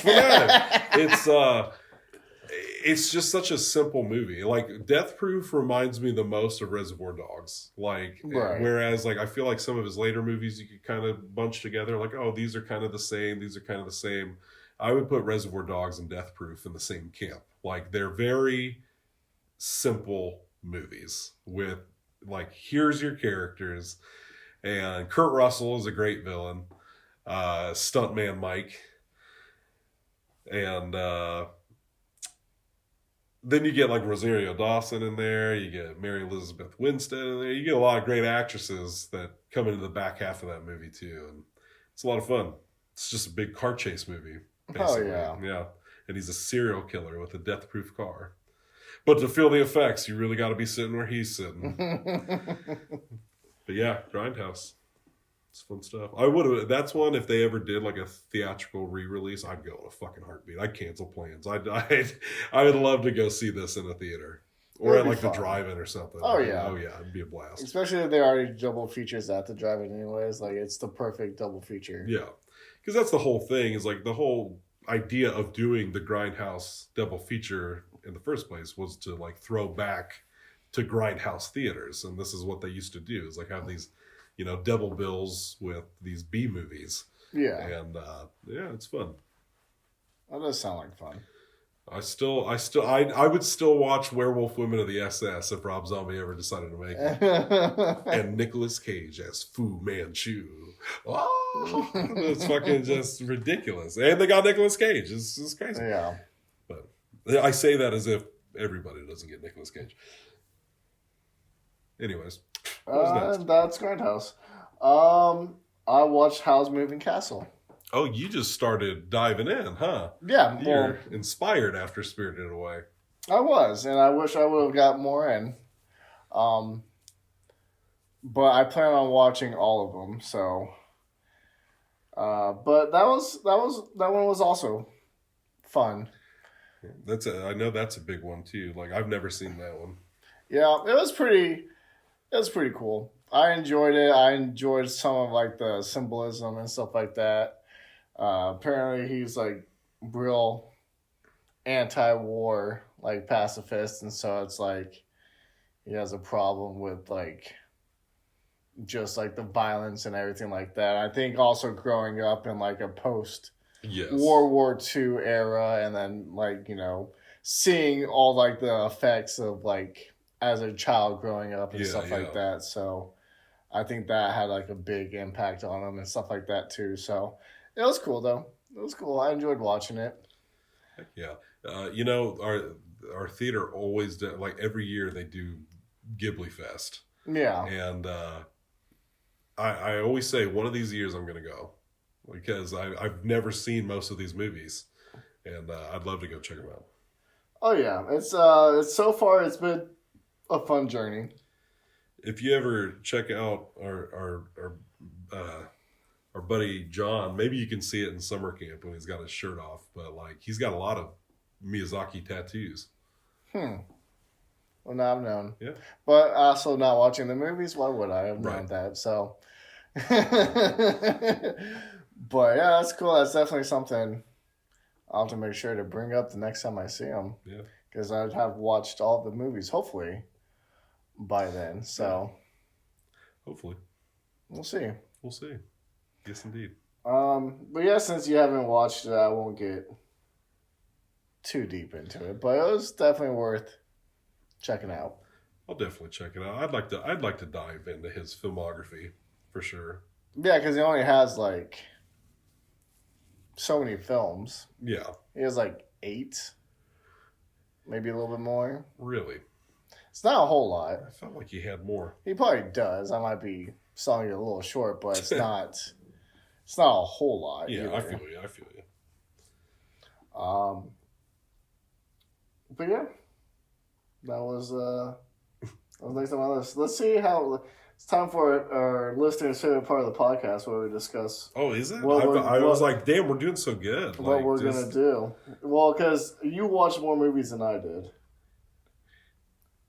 Because I have. It's not even a mention of the TV shows. I have. Oh my god, I can't count. I have 5 left. Okay, well, I have 8 left, and at least a couple of TV shows. Yeah. So you want me to start busting some out here? You can start doubling up. Okay. So, all right, ready, go. Okay, Companion. Watch Companion. Did you talk about Companion last time? No, it was the time before that. Okay, well, so anyways, so now I've seen Companion. And I didn't care much for it. Wasn't super crazy about it, and now, as we discussed earlier, I couldn't even really tell you much why I didn't care for it. I would have to rewatch it just to tell you why I didn't like it. Yeah, I felt like... Sorry, I was just going to say, I don't know if it's appropriate to say that I didn't like it necessarily. It was fine, but there was definitely shit I did not care for. Yeah, I felt like it got a little clunky, especially like more towards like the back half, like when he like reprogrammed his friend's AI robot to like be his partner, and then there's like, and then he upped the fucking aggression on that, and just like it all kind of just like, I felt like it just got away from him a little bit, because then like the whole thing with like stealing the dude's money and all that stuff, it all just kind of like just got out of hand, which I guess was the point of the movie, was that this simple thing was supposed to but it almost escalate, got too but out of hand. Like it just kind of became messy. I don't know. I just didn't much care for. I don't know. It just wasn't my thing. It was alright. I mean, like I said, like of the AI movies that I've already watched earlier this year, that it was probably one of the better ones, but that doesn't necessarily make it a good one. Like it was just alright. Yeah. Yeah, so that's all I got on that one. But up next, I watched Night of the Living Dead. Which I've never seen. You said that. You've never seen. It's probably one of my most watched movies at this point. Yeah, I know you're a fan. You took the poster down. Well, it fell down. Oh, well. But it's right behind us. It's still over here on the... Okay. Oh, I see it. Yeah, man, I love Night of the Living Dead. It's because it was one that like I saw pretty early on. Like once I got into horror, and then I like wanted to educate myself on horror, and I just kind of like, okay, well, what are the classics? And that was one of them. And you do like zombies. And I do like zombies, and I'd give it credit for like giving me that love for zombies. And there may have been a bit of a journey to it through Zack Snyder's Dawn of the Dead, maybe, because I can't remember which one I saw first. Part of me feels like it was Snyder's Dawn of the Dead. But whatever. So I saw Night of the Living Dead when I was young, and of course at the time, like, okay, it's a black and white movie from the 60s, and I was like, oh, okay, whatever, zombies. A lot of it just didn't click with me in junior high or whatever the fuck I saw it. And then, later in life, I'd watch it again. And but it served, like, Romero played a big part in my love for zombies at that time, because I really was into him like before the big zombie boom of 2009. And it was like with The Walking Dead and all that shit. Like Zombieland, Walking Dead, like as soon as that year hit and those things came out, like zombies just like just blew up. To the point where like I was like, maybe I don't want to do a zombie movie. Like I'll hold back on something like that. Let it simmer down. Because it definitely became like a big thing for a while. I love a good zombie movie, and this definitely like started that love of zombie movies. And I mean, it started zombie movies more or less. Like it's what kind of set the precedent for how we know zombies today. Is this movie. And then there's the whole like allegorical element of it, of what it all means, because Romero's thing, he has a lot of social commentary in all of these horror movies that he's made over the years, and that one is about a lot of racial tension and just kind of the climate of the 60s and stuff. And then like with Dawn of the Dead, it was very much about like consumerism and with the mall and all that stuff. But it's been an interesting franchise, because like I watched the original one, and I watched Night of the Living Dead like a billion times, and I only just saw Dawn of the Dead like a few years ago for the first time, and fucking loved it. I was like, God, why did I watch this movie sooner? Like, this is no wonder this is like revered as one of like the best horror movies. It's a great movie, and I love the remake too. But then I'm saying this, still haven't seen Day of the Dead. We might. That's the next one. You know, I'm working my way up. But back in the day, I've seen the one after Day of the Dead, which is Land of the Dead, because he made this series up until he died, but they were so spread out. You know, like literally, like fucking, we went from like a whole decade to multiple things between some of these movies. You know, so yeah, I'm excited to like finally see them all at some point, but I've not been in a big hurry to do so. Yeah, you know, I've just kind of been savoring them as I go. But yeah, I feel like there's probably more I could get into about Night of the Living Dead. That like the day will come. I'll just say that the time will come to talk about Night of the Living Dead. Oh yeah. Yes. So moving right along here. I didn't know if you wanted me to hit one more real quick. I guess that's up to you. Toss it back to you. King Kong. The 2005 Peter Jackson King Kong. I watched that, the extended cut. Because, you know, for whatever reason, they thought that movie needed to be longer. That fucker was long to begin with. It was like originally 3 hours. I think the extended cut is closer to 3.5. Ooh.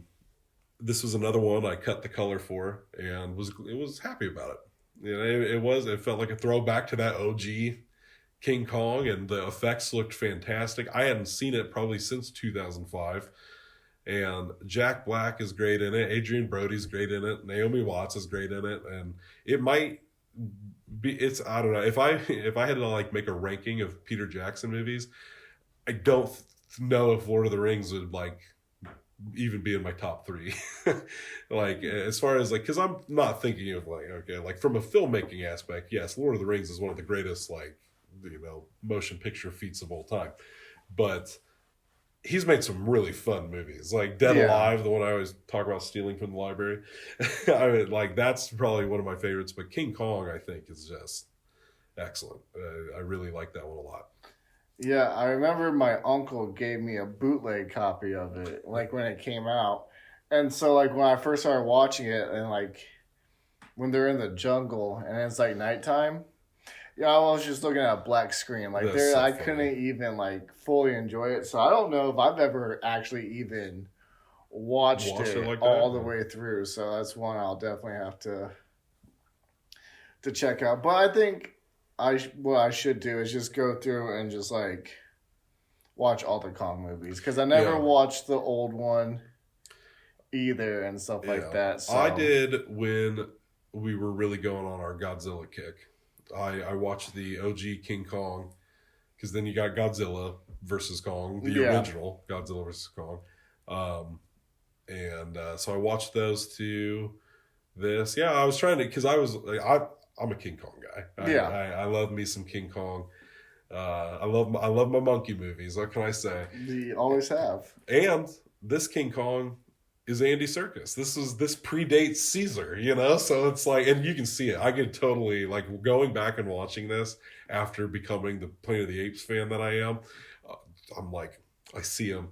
I see Caesar in that Kong, you know? It's more like King Caesar. Uh-huh. You better believe. if that Caesar was in Planet of the Apes, you better believe there would have been no fucking power struggle. Last time I checked, I was the man in these streets. Shit. He'd say King Kong ain't got nothing on him. That is what he said. Yeah. So I'll have to go through and I'll rewatch. I will watch some of the older King Kong movies. Yeah. Was there anything more you wanted to add to it? That was it? I like when he rips the dinosaur's jaw in half. That's cool. That's, who doesn't? Which has become like, you know, Godzilla's got his moves. That's Kong's. That's his go-to. He's tried to pull it on fucking Godzilla multiple times. Yeah. You know, dude, you're done. It's always his go-to. When he fights those two T-Rexes, he like grabs their jaws and just starts pulling. He's like, fuck you, bite me. Rip your fucking face in half. Yeah. So, which, what I thought was crazy is because I remember I was in like 5th grade when this thing came out. And I remember watching it at a friend's house, and that scene came on. I'm like, should we be watching this? Like that was one of the most violent things I'd seen. Oh God! Yeah. Up till that point, that was one of the most ferociously violent things I'd seen. What was that? Fourth train? It was the fourth train. Wow. But I was gonna say maybe King Kong was a train movie. No, it had planes and boats, but no trains. But when I watched the original King Kong, I was shocked to find out that scene was in it. I'm sorry, this is like the 1930s or whatever the fuck that movie came out, and he still ripped that fucker's jaw. I was like, that's crazy. Fuck. Oh, that's funny. That's been a power move since 1930. Bitch. Ah! Pounds his chest. Oh, how could you not? You just ripped a motherfucker's jaw off. And then, wouldn't you know, it dies because of some chick. So that's how it goes. So it goes. It was Beauty that killed the beast. It wasn't the airplanes. No, he died of a broken heart. He probably died from the bullets and falling off the Empire State Building. But yes, I am sure the broken heart also played a factor into the cause of death. Oh. It takes a lot to bring a fucker like that down. I think he was more so implying that the Beauty kind of distracted him from what he was doing and got him fucking killed. Yeah. Is how Beauty killed the beast. Well, I was just making a Star Wars. No, I know what you said. So it's okay. You goof. Then you screamed at me. So. Okay, what's next? Mickey 17. Nice. And I enjoyed it. Great. I thought it was fun. I really enjoyed like the contrast of like the two different Robert Pattinsons. Oh yeah. I thought he did. I thought it was really fun watching him being like a timid, mild manner man, and then his other one was a little bit more aggressive, a little bit more confident in himself. And so like to even like watch him like argue back and forth and just like how different like the performances were, I'm like, I like this. He's one of our best. Yeah. You know, he really is a great actor. And I always get mad that I feel like people still to this day will just shit on him. Just because of Twilight. But you know what? They do the same thing to Kristen Stewart too. And I really enjoy Kristen Stewart as an actress. She gets her shit, but I do think she's a good actress. Yeah. Because I do enjoy the movies that I watch with her in. So I feel like that. I don't feel like I've ever watched a movie and I'm like, oh, what a shitty performance. Like for either of them. Yeah. Really. But yeah, Stephen Yeun was in it. Yeah. And I enjoyed his performance. Played a little bit of a dickhead, but yeah, it seemed like it from the trailer. Yeah, he was kind of just an asshole a little bit. But hey, you know, sometimes that happens. It does happen. And so I mean, it was cool. Like the whole concept was interesting and stuff like that. But it was fun. I mean, you haven't seen it, so I won't get too into it. That was one of them I was looking to watch this week and just never had the time. So it was. I enjoyed it. Yeah, I like that director. I mean, I've liked a lot of what I've seen of his. Snowpiercer, Parasite. Yeah, you know. Yeah, he's got some good ones. I know I'm blanking on a bunch of them right now. Yeah, and that was Mickey 17 for me. Yeah. For now. We will continue this later. Okay. Me? Yeah. Oh, okay. Well, I got another little devil, I guess. I watched the original Lilo and Stitch. Okay. And then I saw the new Lilo and Stitch. What can I possibly say about the old Lilo and Stitch? That, you know, it's great. It's a classic. It's a classic. It is quite possibly. I'd be interested to really sit down with like a list of the Disney animated movies, Pixar aside, to separate them, because you got your Walt Disney Animation Studio and your Pixar. Yeah. And I'd really love to sit there, because I would pretty confidently say it's probably my favorite. of all time. As far as like with Treasure Planet being up there as well, Treasure Planet was a lot of fun. and Lion King, fuck with the old Lion King. But yeah, man, Lilo and Stitch. I remember. I hope. Let me say this. I hope that this summer, when this live action one is coming out, no matter how the rest of us feel about this movie, I hope kids this summer are feeling like how it felt for us the summer that Lilo and Stitch came out in 2000. And I got it written down. 2002. Whew. Yeah, dude. Long time ago. Yeah, dude. And I remember seeing that in theaters. I remember the marketing for that. Like, and as a kid watching like Stitch show up in like all these other animated movies and like fucking shit up, and he was just like such a little menace. Like the seven dwarfs coming home on the log, and he like has like cut it in half, and it like collapses when they're walking and stuff.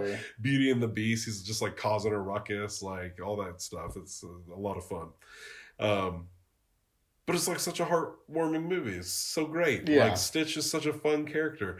And this is where the connector comes into play. Because the person who voices Lilo was the same little girl who voiced the Spirited Away. Nice. Yeah. DeVay Chase is her name. Yeah.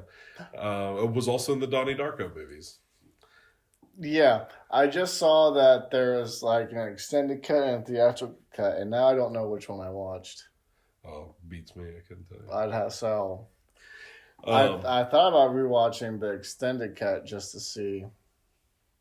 Because I'm assuming I got the theatrical cut from the library. Probably. So yeah. I'd be curious to check out the extended cut because I did. Actually, I think I might own the extended cut. You should watch it. Yeah, I probably should. But yeah, Lilo and Stitch has always been a classic, always been a favorite. That whole franchise I've enjoyed a lot. And that was another thing I meant to do this week was I was about to go hard on the Lilo and Stitch because I don't know if people realize this, but there are now 4 Lilo and Stitch movies. Yeah. There's the original. There's actually 5. There's 5, counting this new one. Because there's the original, then there was Stitch the movie, which I enjoyed immensely, because that was kind of the setup for the TV show with Sparky and all that. I loved Sparky. Sparky was my man, bro. Sparky was so fucking cool. Sparky was my man. He was always my favorite growing up. So then that came out, and then there was Lilo and Stitch 2, Stitch Has a Glitch, even though it was the 3rd movie. And then Leroy and Stitch came out a little later. I don't know if I ever watched Leroy and Stitch. I know I've seen it, but that is the one I saw the least out of any of them. I mean, the 2 I watched the most were the original and Stitch the movie. Those 2 I watched. I used to watch the shit out of Stitch the movie. And I watched the shit out of the TV show. I told you I had the poster that had all the experiments. Oh yeah, I watched it like religiously. And that was again one of those like events. It felt like an event. Like, oh shit, there's a Lilo and Stitch TV show. And I remember like when the first episode premiered because I think the first episode was the haircutting like I think thing. so. Yeah, at least within the first 3 episodes, that was definitely one of them. And yeah, it was a blast, dude. And it was always fun. It was like, what experiment do we get to see this time? And then like, what are their powers and so like. So what's crazy too is I was looking through it on Disney Plus, and in the 2nd season, because I think they only ran for 2 seasons, but there's like 26 episodes in each season. In season 2, they did a ton of crossovers with other shows, and I forgot about it because they crossed over with Recess, they crossed over with The Proud Family, they crossed over with so many like shows of that time, right? And where these characters would show up in Lilo and Stitch. They all went to Hawaii on vacation. More than likely, what the fuck else, But yeah, then like the new one, we went to the drive-in to see it. This was a magical moment for me, I got to finally take my son to his first movie, which went about as well as taking a 2-year-old to the movies is expected to go. Yeah. Which is why we went to the drive-in. And so, yes, it is hard to like fully say how I feel about it, just because I feel like if I was able to actually sit and focus and watch it, I would probably maybe like emotionally connect to some things a little more than I was when I had a 2-year-old bouncing off the walls of a car we were in. Just like claustrophobic as hell.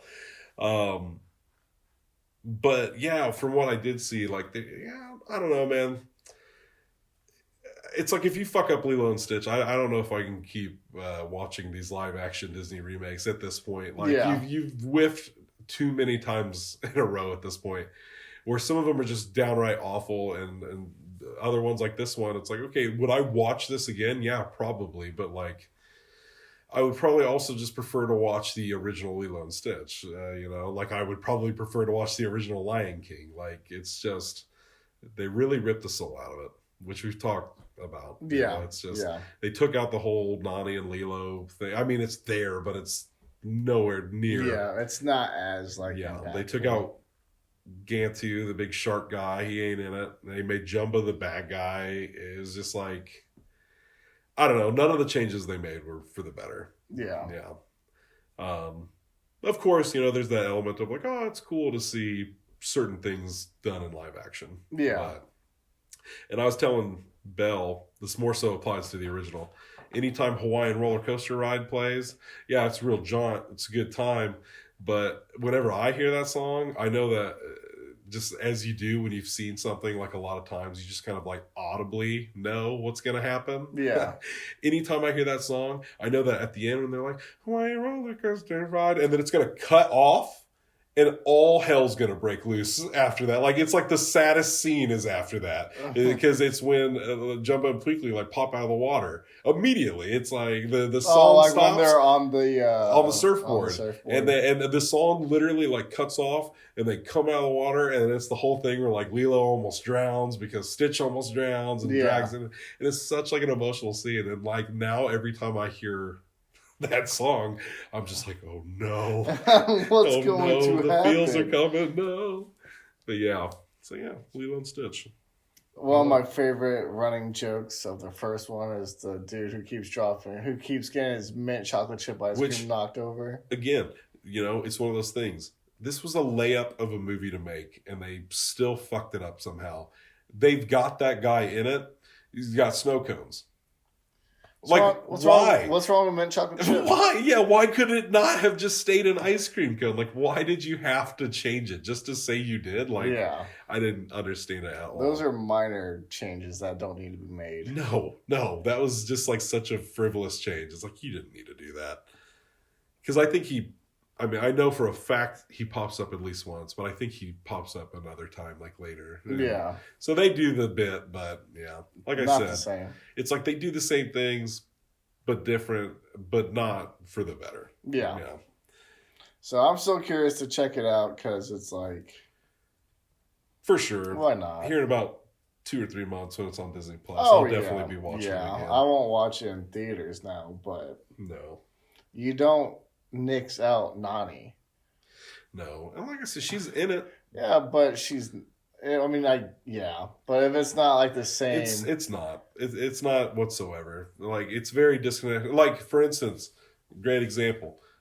So the scene where Lilo walks into the room with Stitch and she's like, Nani, look, and does the thing with the record player where he's like opening and closing his mouth. This scene is in this movie. In the original, she does it, and Nani's like, what the fuck? You know what I mean? Like, the whole time she's just got this look on her face, like, what is this? What is this dog doing? And there's that great, another good example of, like, when Nani takes Lilo to go adopt the dog in the first place. And, like, she's like, oh, what do you want to name him? Stitch. And the adoption lady's like, well, that's not a real name. And Nani's like, no. Like, don't tell her that. It's like, oh, yeah, no. In Iceland, but here, it's a great name. Yeah. Right. And it's like things like that. They're not there anymore because now it's like the neighbor character takes her. And there's not like that exchange or that like caring. And there's not when they do the scene with like the record player, Nani's on her phone texting the whole time. She goes, yeah, that's great. And then like fucks off. And doesn't even really acknowledge it. And then at the end, she leaves for college, Yeah, so it just kind of killed the character almost. It killed, like, the whole movie. Damn near. Because what made the original so great is, like, at the end, David and Nani and Lilo and Stitch and Jumbo and Pleakley are all this big weird family. Yeah. You know, but then you lose that because of Jumbo being the villain. You know, Nani fucks off, you know, to college. Like, Yeah. there's this neighbor character that you don't really care about. That's Yeah. Yeah, so it was, yeah. So, sad. For sure. A fucking layup, dude. A layup. And they whiffed. 100%. And that's the Lilo Stitch? Yeah. Alrighty, well, I watched... Oh, yourself fall asleep. Yeah, Injustice. Injustice? Yeah. It's a little DC animated movie. Oh, I'm like, that's a video game, Philip. No, yeah, I gotcha. Yeah, Okay. but no, there was like, because when my uncle was, well, I think he's still in town, but when I was down there last weekend, it was just me and him hanging out, and he was like, well, let's put something on. I was like, okay, well, like, what do you want to watch? He's like, let's watch Batman. I was like, okay. I was like, well, is there anything, like, in particular that you want to watch? He's like, no. And so, like, we scrolled through HBO Max's selection, and we landed on Injustice, and it was okay. Yeah. I felt like it was fine, but I did not care for, like, how they ended it. I was like, seems a little shoddy. Yeah. But I was like, yeah, it was okay. Yeah, you want to talk about an interesting journey to go on. I made it pretty far when I did it, but people really rave about the DC animated. I've seen quite a few, to be quite honest. I did a big long stretch like a few years ago. I was like, okay, I'll just start from the beginning, and I just started watching them. I made it pretty far into it, but I don't know. I feel like it never clicked with me. They were fine. Like, I didn't think they were bad. It's just not my thing. Yeah. I have a hard time getting into that kind of animation sometimes. Yeah. I feel like. Because I feel like I have friends who are, like, real big DC fans. Yeah. But they're always, like, the DC animation movies is where it's at. So, like, over the years, like, I've watched a decent amount. Not, like, enough to say that I'm, like, proficient in, like, that side of DC, but I've seen a decent amount. Like, I've seen, like, The Killing Joke, which I hated. And I've watched, like, other. I can't even tell you what they were, but I've seen probably about, like, around like 7 to 10 for sure. Over the years, and I don't mind them. They're not bad, but at the same time, it's like kind of like with what you're saying. It's like it's not always like my cup of tea. Like, I was never big into DC, really, to begin with. So, like, it's something about it's just like this animation style, and I don't even know if it's necessarily the animation or the sound design of it in conjunction, but, like, I find it very dry at times. Yeah, and it's just hard for me to get into.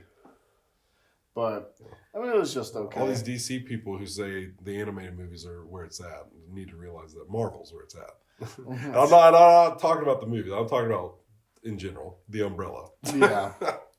I mean, you know, and everyone has their preference. For sure. So, for sure. I'm not knocking the people that like the DC stuff. And I'm not trying to start a war here. I like DC, don't get me wrong, but I'm not like, I always had a hard time getting into DC because of, like, I don't know, even like with like otherworldly characters in Marvel, I still feel like I could connect to them more than I can Superman, you know, or Batman, the rich motherfucker, you know, like, it's like I there's a lot more to connect to, because Stan Lee's thing was like, it's the world outside your window, you know, and I connect to that more, for sure.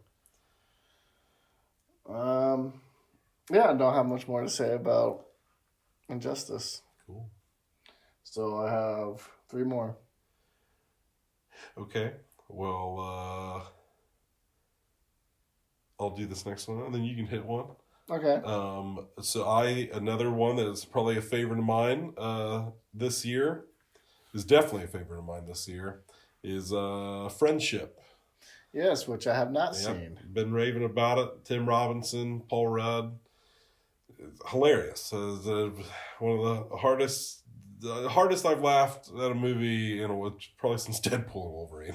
Yeah, in all fairness, in the theaters, but like I said, it's easy when you're in a theater chock full of people to really get laughing. Who are there to enjoy the experience. Yes, yeah, and with something like this, to go into it with like I said, there was 12 of us in the theater, but all 12 of us were laughing just as hard. It wasn't none of that you get the one person really yucking it up. It's we all were like, oh, this is hilarious.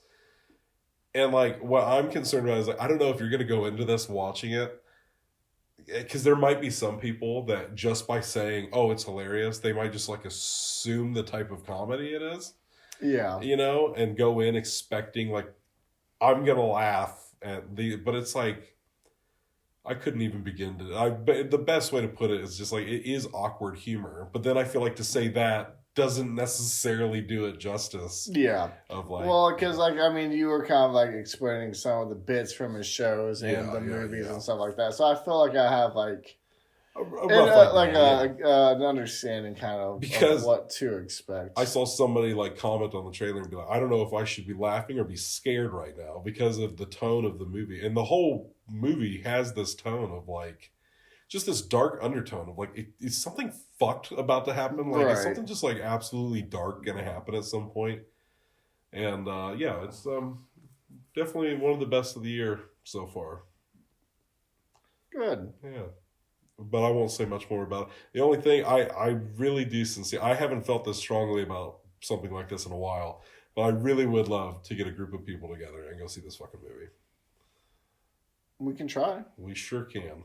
That's all we can do. That's all we can do. Yes. Yeah, for sure. And I guess, is that it? Mm-hmm. That's all I had to say? All right, cool. Mm-hmm.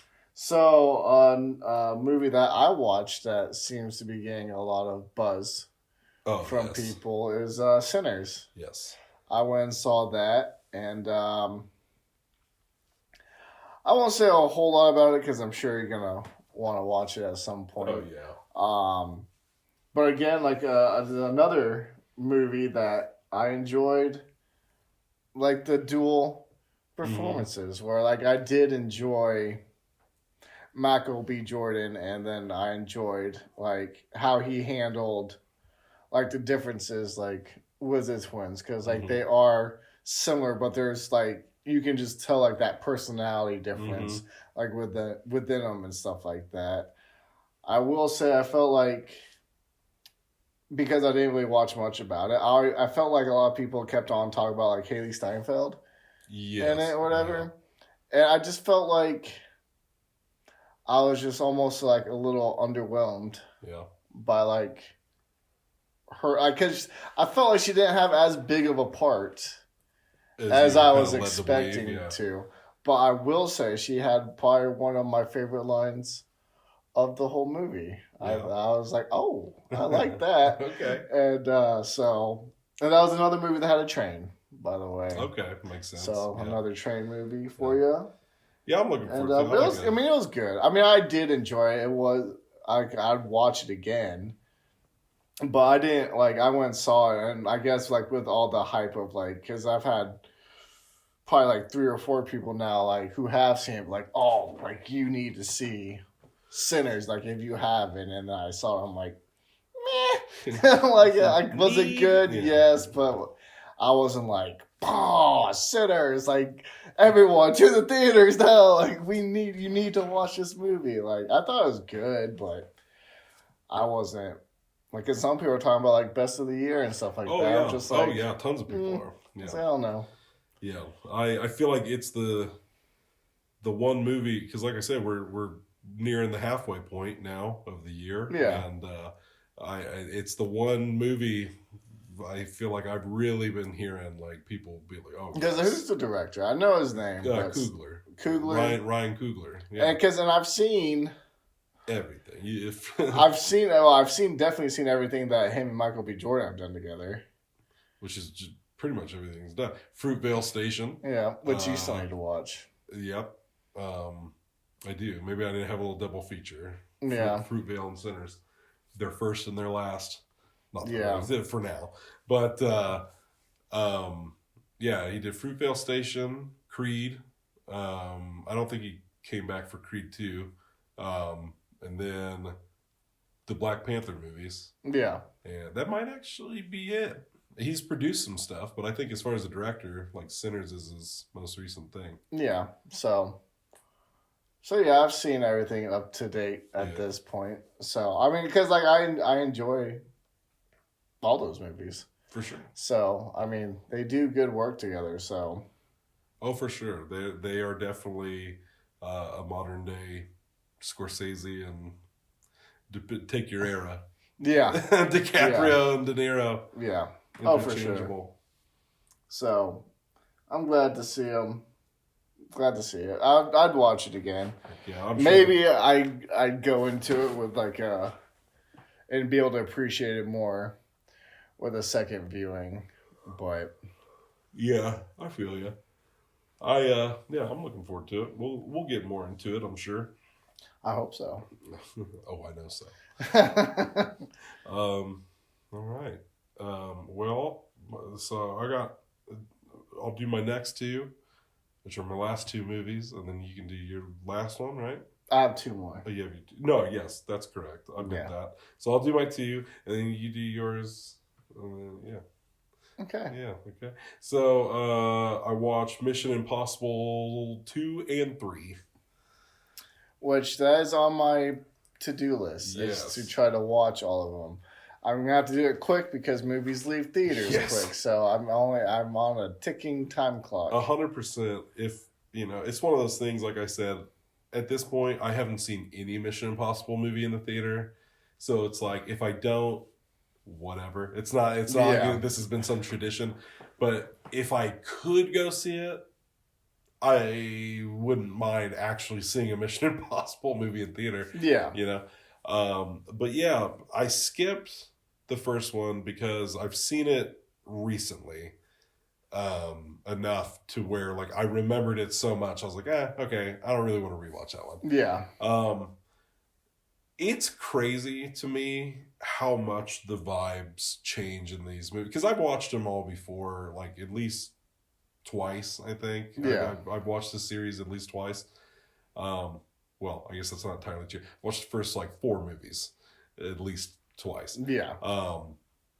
But I guess it's been a while. Because going through and watching them this time, I'm like, damn, the vibes really just change from movie to movie to movie. Because, at least for those first few. Because the first movie is, it came out in the 90s and...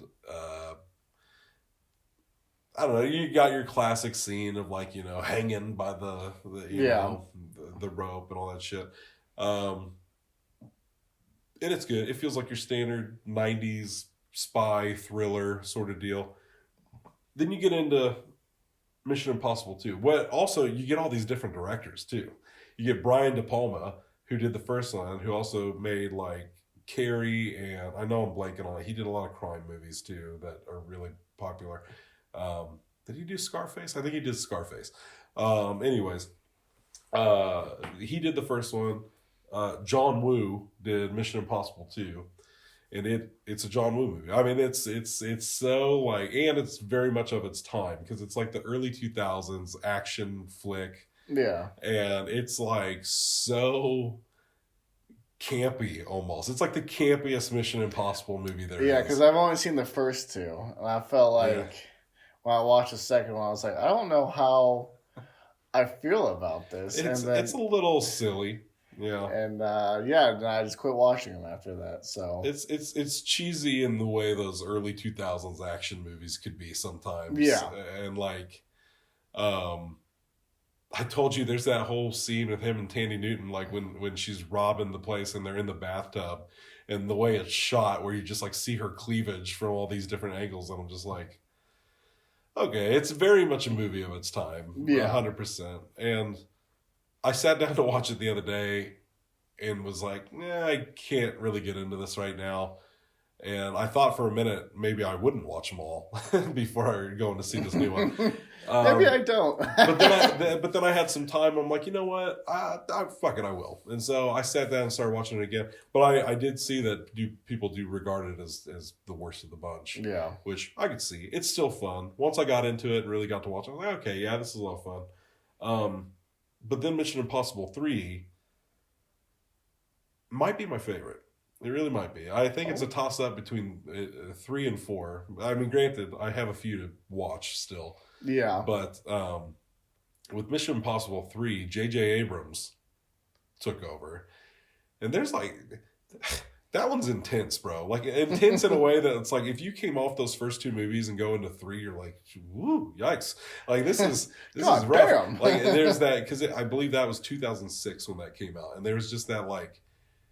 gritty, saturated, just kind of almost like nasty kind of look to it. And like you open with that scene with like Philip Seymour Hoffman, just like you got Tom Cruise tied to the chair. Philip Seymour Hoffman being absolutely terrifying is like one of the best Mission Impossible villains ever.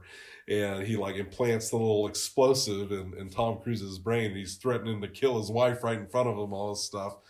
And he's like counting down, and he's like, tell me what I need to know. And it just like Tom Cruise is like pleading with him. He's like, please don't, like, don't.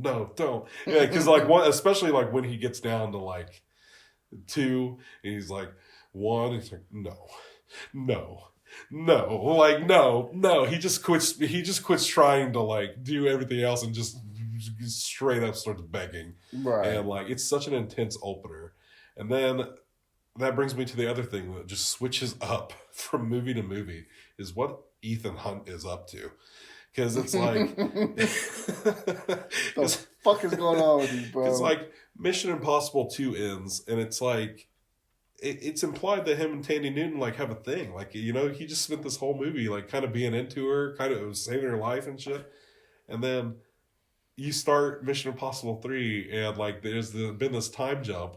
Tandy Newton's nowhere to be seen, and is now he's like married, I believe, or no, he's engaged because they're having like an engagement party at the beginning of the movie. But he's engaged to Michelle Monaghan now, and it's like, what? Like, when did that happen? And she doesn't know he's a spy and all that stuff, and like, you know. But then, well, a hell of a way to find out. But it's like, and also he's trying to get out of the game too. Like he's basically. He just trains new recruits now. Yeah. Rather than be out in the field. This is also the first appearance of Simon Pegg in the series. Was Mission Impossible 3. Nice. Before I think he goes on to be in every one. I also think Ving Rhames is in every single one of them too. He might not be in 4 though. I don't know if I saw his name in the credits. I guess the only one way to find out. Yes, sir. But I always enjoy him in them too as Luther. He's a lot of fun. But yeah, man, it's just like, okay, so he's getting out of the game, but then you like Mission Impossible 3 to 4. It's like, okay, now you're back in the game, motherfucker. Like, weren't you just like trying to save your wife and all that shit? Like, okay, where's she? Are you guys still married? Like, what? Like, you know, it's just like they almost seamlessly throw continuity out the window sometimes. Like, it's almost like you don't even question it. Here's the life of a spy. This is just she left him after that. I would. Fuck. Save me or not. After going through that, I would definitely be like, I don't know, dog. Kind of like in Guns Akimbo. Yeah. Are you fucking kidding? Yeah, she's terrified of him. Yeah. Good movie.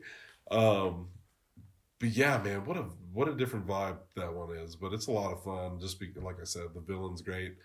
And it's a series I like a lot. Ghost Protocol, which is the 4th movie. For a long time, it was like, what, just straight up, if somebody was like, what's your favorite action movie? I'd be like, Mission Impossible Ghost Protocol. It was one of the best action movies I'd seen up till that point. Yeah. And the director on that one was Brad Bird, who had done The Iron Giant, as I just found out you haven't seen. We just found that out today. Yeah.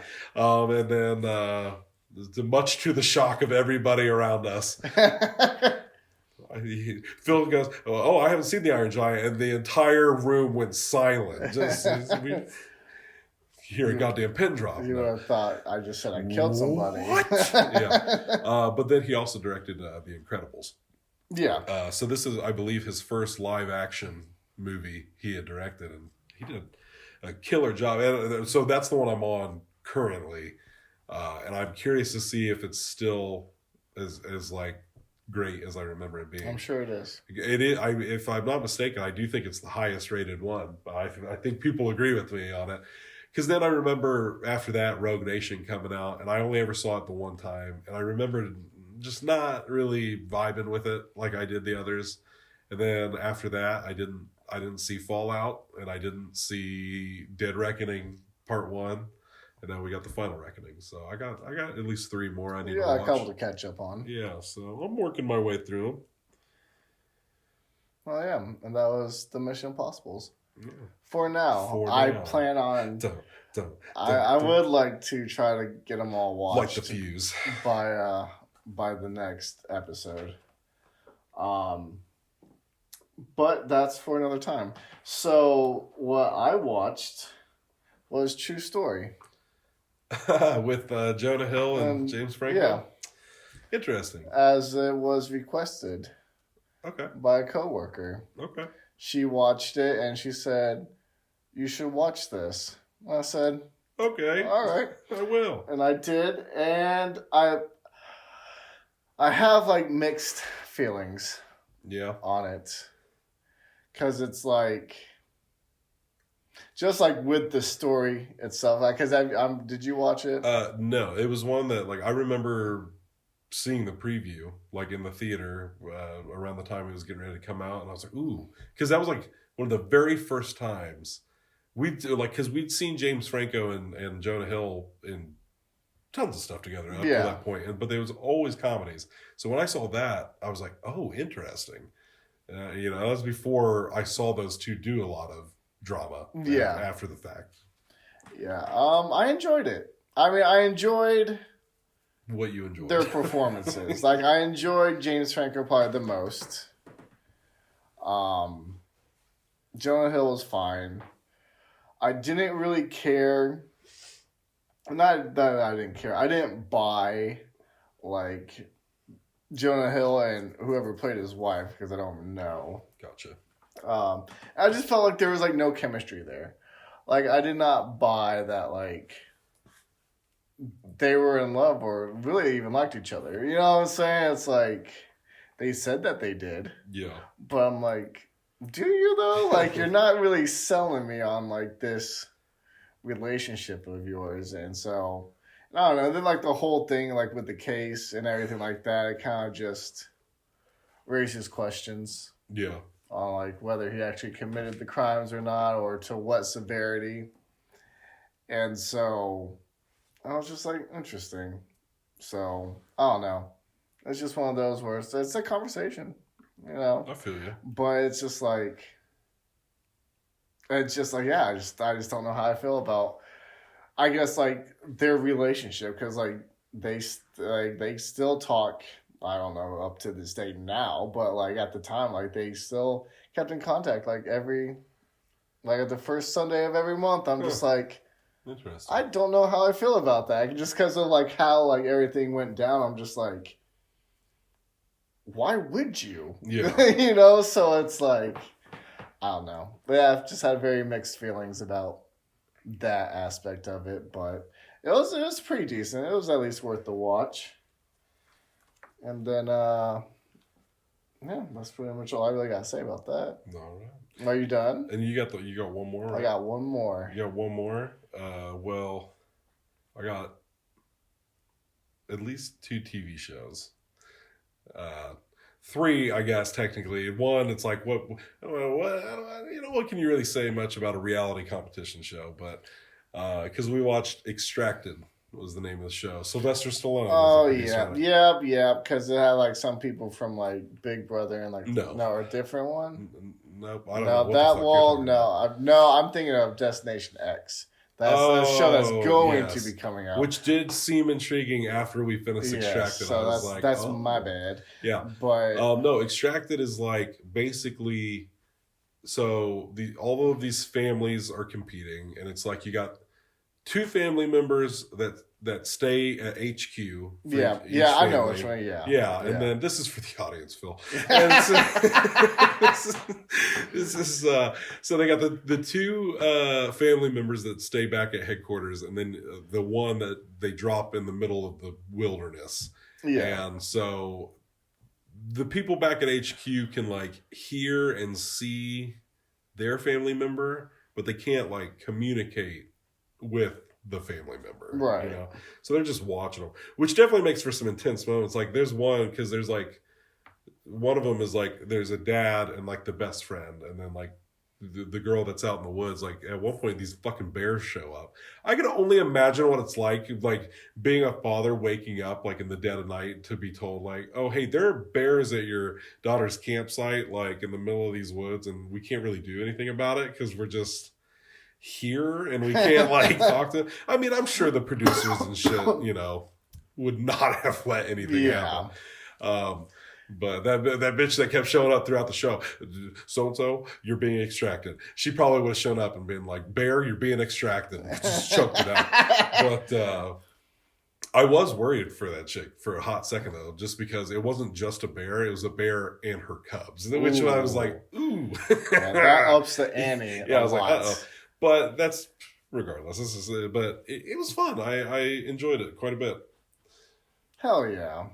We were happy with the winner when all said and done. I was like, good. I liked it. It was a good show. I hope it gets a season 2. I would definitely watch another season of that show. Did they just make it? Yeah.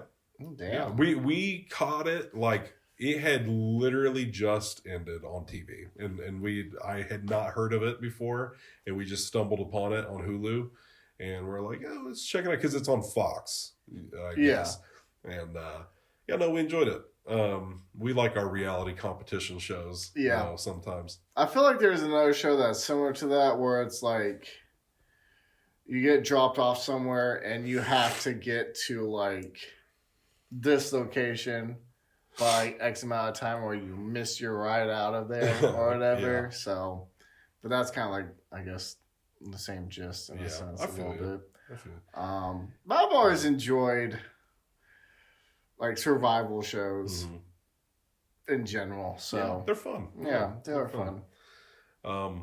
It was interesting to watch like how far certain people could get. Yeah. There's this like punk ass kid that like his parents were the ones that stayed behind and he went into the woods. Oh man, I would have been embarrassed to be these parents the way this kid acted. Damn. The way he was talking to them, the way like, oh man, boy, you best keep your ass in the woods. You know, you're gonna talk to me like that on television? Fuck no! Like, oh man, he was out there like, yeah, fuck my mom and dad, dude. Literally, and not even just that, like not even like almost more direct, like more like. Fuck you, mom and dad. Not fuck my mom and dad. Fuck you, mom and dad. Like, I mean, he would just be like so ungrateful about shit, and like it's just like crazy, dude. It's crazy. But anyways, I didn't expect to talk about Extracted this much. I thought I was just gonna like breeze past it. You thought wrong. I did think wrong. And then we just finished. Oh yeah, Bud Record Center.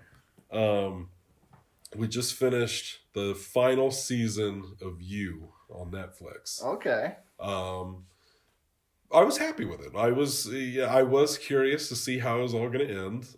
It was a show that at first I was like, Belle was like, will you watch this? I don't know if I really want to. But then I started to. I was like, oh, okay.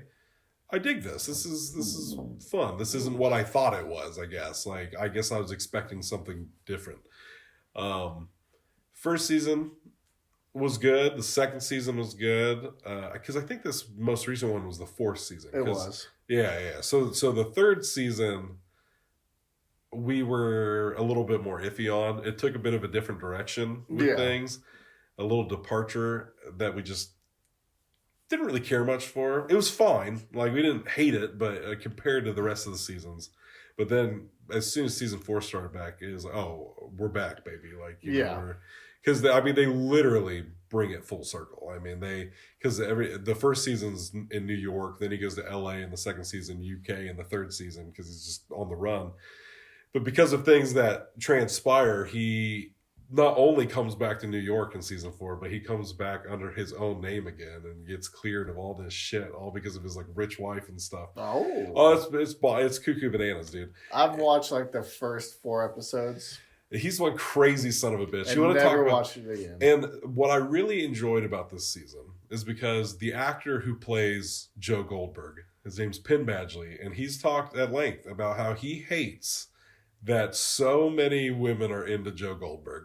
He's like, no, like it's like no, like that's not the point. Like he's a very bad guy. Like you're not supposed to be into Joe Goldberg. And this season really points a finger back at the audience. I feel like they really made a point to kind of hold a mirror up a little bit and be like, do you see how you guys are kind of the problem a little bit here? Because literally at the very last episode, the very last scene, the very last line spoken in this fucking show is him. I was glad, I won't say where he is, I won't say what happened to him. I was glad that it ended the way it did, and he was like, I'm the problem, or maybe, just maybe, the problem is you. And he looks right at the camera, and I saw the look on Belle's face because she's one of those guilty people who's like, Joe Goldberg. And as soon as it happened, I just look over at her. She's like, she's like, you didn't need to call me out like that. I feel attacked. You were. But yeah, no, there was like a character that was introduced in this season that kind of became the hero and everything. And I really liked how they tied it all up at the end. Like, if this is the end and we're done, hey, you nailed it. You stuck the landing. Yeah. I feel like that doesn't always happen. I feel like if I ever get Netflix, that's probably one I'll at some point sit down and just watch. Oh, for sure. Because I've heard a lot of people talk about it, and I did enjoy what I saw up into a certain point. Yeah. But for whatever reason, I don't remember why I quit watching it. Because I didn't quit watching it because I didn't like it. Yeah. It was just one of those things where it's like I might have been staying somewhere at the time, or one big deterrent for me on shows is if I'm trying to watch a show with someone and then they just watch it without me, I will just quit watching it altogether. It's happened a lot where like I just will not watch a show. Like because it's just like it hurts my feelings. Like it really does. Like it's like a big pet peeve of mine. I was watching Dexter, for example, and we're into like season 4 of like 7 seasons, and then oh God forbid I had to go to work, and the person I was watching it with, like she just watched it, and like we got into like a huge like fight about it, and I was like, she's like, why do you care? I'm like, it's disrespectful. I'm like, we are watching this show together. Like, we've been watching it all the way up until this point together. Like, yeah, it's good. You think I want to go to work for 8 hours? Like, yeah, I'd love to sit here and fucking watch it too. Like, it's like, oh, well, I'll watch it again with you. It's not the fucking point. You're not hearing me. You're not hearing me. It's oh, I don't want to watch something that you just watched again. Like, you know, and the same thing happened with Yellowstone. I want to be on this ride together. Yeah, you know, it's like, I wouldn't do that to you. You know what I'm saying? Like, but hey, maybe, and I know I'm not the only one that feels that way, but some people... Sure. My dad does it to my mom all the time. But some people just like, it's not that serious. I'm like, maybe not to you.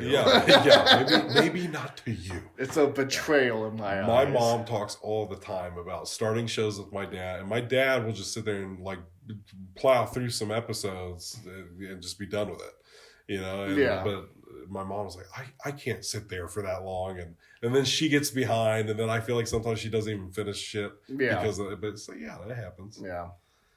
Was there another show?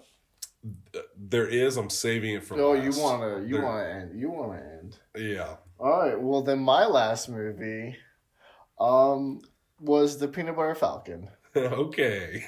And I had a fun time with it. It's a good movie. It was one where it's like I really had to question on whether like I watched it or not. Yeah. I went through my list and it's not on there anywhere. So either I watched it and forgot to write it down, or I watched like clips on like Facebook and stuff like that, to where I did kind of see like, like the because you've seen it, right? Yeah. So like, because like it was around the time they get to Saltwater Redneck in his trailer. Yes. I'm like, and I know I saw that clip on Facebook, but then like with him coming back in the car all dressed up, and then they go and he sets up like the wrestling match, and the dude's being a real dickhead about it, and it really just like, it just makes me mad. Oh, and so I was like, and I knew all this was happening. I'm like, God, like, have I seen this before? And it's like the same thing like with the shrimp boat, like when he pulls them through, like, in the water and stuff like that. I was like, I feel like I might have seen this, but at the same time, like, I just didn't know. I was like, well, if I didn't, I did now, and if I did, I still enjoyed it. So, it's like, it was a good one. I caught that one in theaters. I like Shia LaBeouf. Heartwarming movie, but I remember at the end during the wrestling scene, that moment where he gets hit with the brick or whatever. I remember the crowbar. A crowbar, that's right. Because he says he's going to do it in the beginning. Man. Oh, shit, yeah. And when it happens, I had something happen that I felt like I'd never had happen up to that point where, like, I've cried at movies and stuff before where I was like, but I felt it coming, like, it bubbled up and then I started crying. Like, I felt the emotions go. But this was like somebody just like turned on the tap. So just turned the... And my face just felt wet all of a sudden, and just like tears had just started like just kind of streaming from my eyes. And I was just like, oh, God. And because there's like the build-up too, like it's... It just kind of hit me, dude. Like, I wasn't like... my emotions took a second to catch up with my tears. Like, the tears were just fucking pouring. Because he was such a...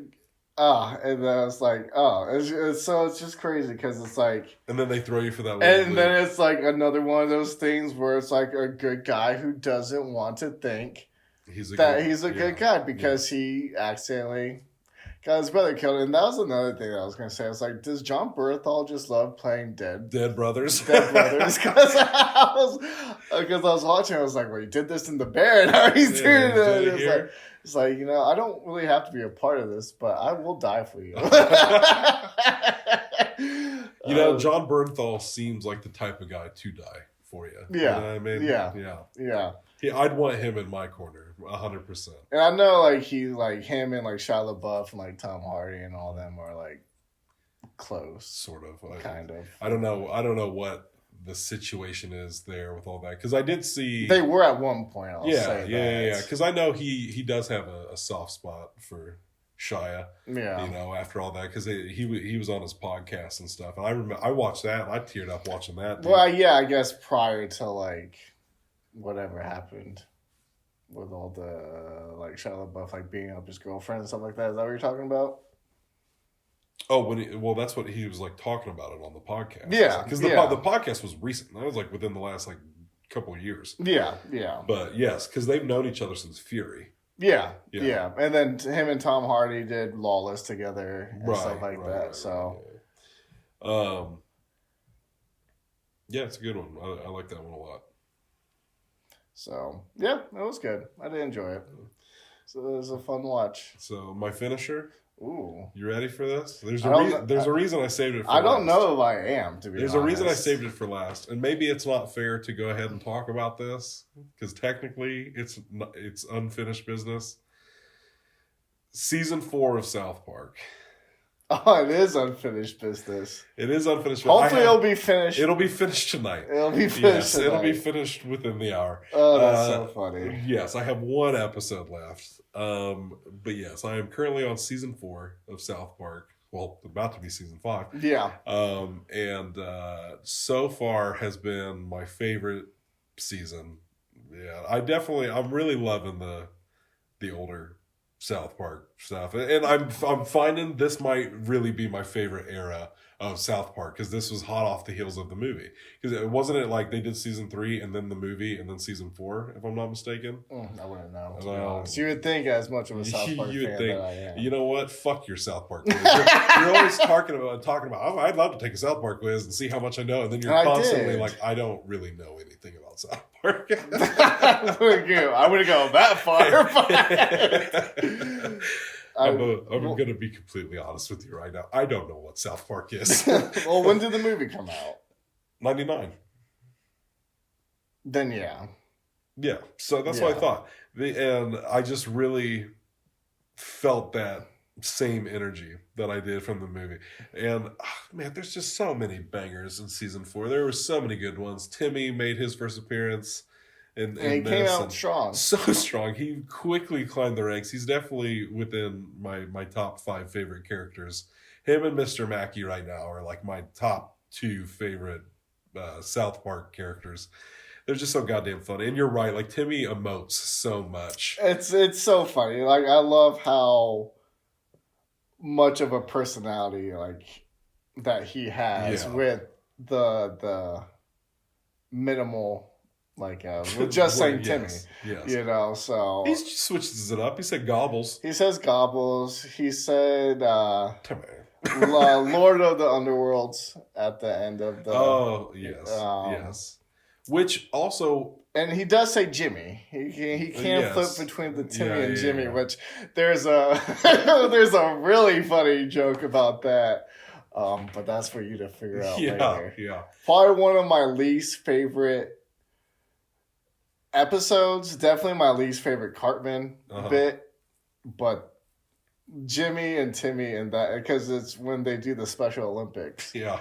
And Cartman tries, like, crashes it in aspects to just win, but it just, like, it really just, it's just something about it that just, like, really rubs me the wrong way, which is, like, kind of weird because, like, I thought The Ringer was funny and it's literally the exact same concept, but, like, for whatever reason, when Cartman does it, it just, like, it's just like how over exaggerated it is. Like it just kind of just goes like, oh, I don't know about this. I feel you. Definitely one of my favorite jokes from season 4 involved Timmy. It was the Timmy and the Lords of the Underworld episode. Yeah. When they're like, where are this kid's parents? And it cuts to Timmy's parents and he goes, Richard! And I was like, oh my God, that's hysterical, dude. I lost my shit when that happened. So funny. Yeah, especially when it's like Mr. Garrison like giving Timmy a hard time about not answering the questions, and like Stan's like, "Don't you get it?" But yeah, they all get on Riddle in, and they have to take Riddle out.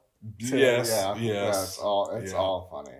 It's all shit. Well, yeah, but the ADHD test he was administering was just reading super long, boring ass books. So it's like, oh, yep, he's got ADHD. Yeah, read The Great Gatsby and was like, what car was he driving in like 72? What color was the car in chapter 7? Yeah. I don't know. Oh, yep, he's got ADHD. And then whatever the other one, when all the kids go and like fucking Kenny's just banging his head on the fucking. Everyone's like asleep, just like, oh. Yeah, there were some really fun episodes this season. The Fat Camp episode. The Fat Camp's really funny. The Corns, super groovy. Oh yeah, pirate mystery or whatever that was. Pirate Ghost. Bro, what are up with these bugs? Are they just losing their shit? I've never seen bugs like fly in circles like this. No, it's happening again. Yeah, it's really weird. Anyways, little cyclone bugs out here. So odd. But then also, like we talked about earlier, season 4 also includes what is almost universally considered the worst episode of South Park of all time, which is the Pip episode. The Great Expectations. Yeah, which I just hated off bat. I hated how much they just like committed to it. Oh, they fully committed. It felt, I don't know. I mean, clearly, you would know because you've seen it all so many times. But like, I don't feel like, I don't know. That felt like a Family Guy thing to do. Yeah. You know, that didn't feel like a South Park thing to do, to like take a pre-existing story. Like, yes, they do their pop culture parodies and stuff. Yeah. But it's like more of like a bit. It's not like, oh, we're going to do a whole episode where we're like basing it and creating it around like a pre-existing story. And yeah, I mean, I guess they kind of do it. I'm sometimes, sure over the course, even then, like, because like they have one where it's like the Fellowship of the Ring from like start to finish, but like. It's not, but it's also different. You know what I'm saying? Where like it is still funny, but like it does follow like beat for beat like the Fellowship of the Ring, which is funny. Like which I figured, over the course of nearly 30 seasons at this point, like it's bound to happen again, at some point. But not like how they did it with, especially like for Pip to have like. His own episode in that kind of way where it's like it's just very weird. It felt very off. I felt like Pip wasn't necessarily like a fan favorite to begin with, even just like through like the earlier seasons and episodes. So it's like I don't know if they did it just to piss people off or like if they just didn't really have anything, so like, oh well, why don't we just do this then, so it's I would be curious to ask if I could ask him like, why did you make that episode? They said we don't talk about Pip. But yeah, it's cool because that's the one where they go into the 4th grade, right? Yes. Yeah. So then you about halfway through the season. Yeah. They go to the 4th grade. Yeah. Yeah. So you got Miss Chokes on Dick. It was funny. Yes, because goddamn it, what was that one that? Oh, I was like, because that's Nambla. Another one that's funny, but also it's cringy. Oh my god! I'm watching this episode like I can't believe they're doing this right now. Like, it's just even all these years especially later. Like at the end because like they always do like I learned something today, and so then it's like the Nambla leader is like I learned something today. It's like he's going on his big spiel about trying to justify as to like child molestation. It's like, dude, like you have sex with children. It's like we're all for equality and then all that dumb shit. He's like, but you have sex with children. That episode was wild as fuck. Yeah, that one is not for everyone. There are some people who'd watch that and be like, "What the fuck is this?" Yeah, I'm 8 inches long. He's like, I don't like dwarfs. Smiley face or frowny face. Was that the same episode where Mr. Garrison was upset that his dad never molested him? No, that was the one. Because it does happen in this season. That was another funny one. But no, that was the one where... so he goes to the diner and then the FBI comes in and takes him away. And he's like, what? And so then he goes back on there on the website again. It's like, all the messages. And so he goes to meet someone else, and it's Mr. Garrison. Yes. So he gets arrested.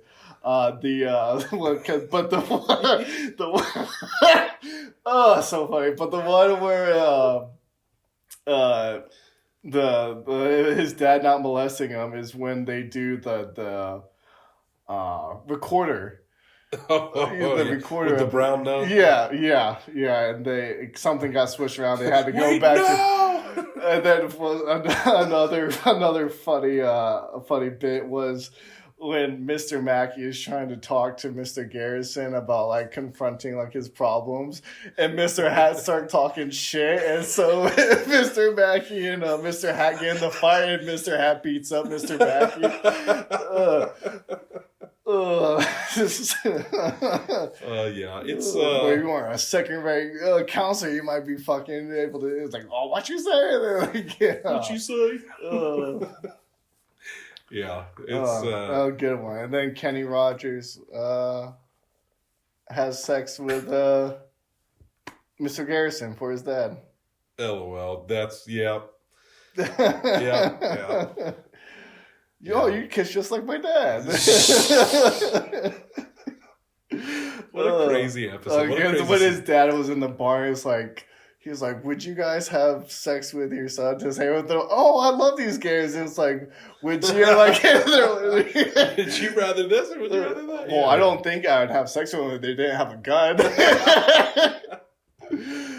well, what about a knife? And it's like, oh, well, it was a knife. It's like, I'd have sex with my dad to save my mom. And it's just like, it's just all going on. Yeah. It's so funny.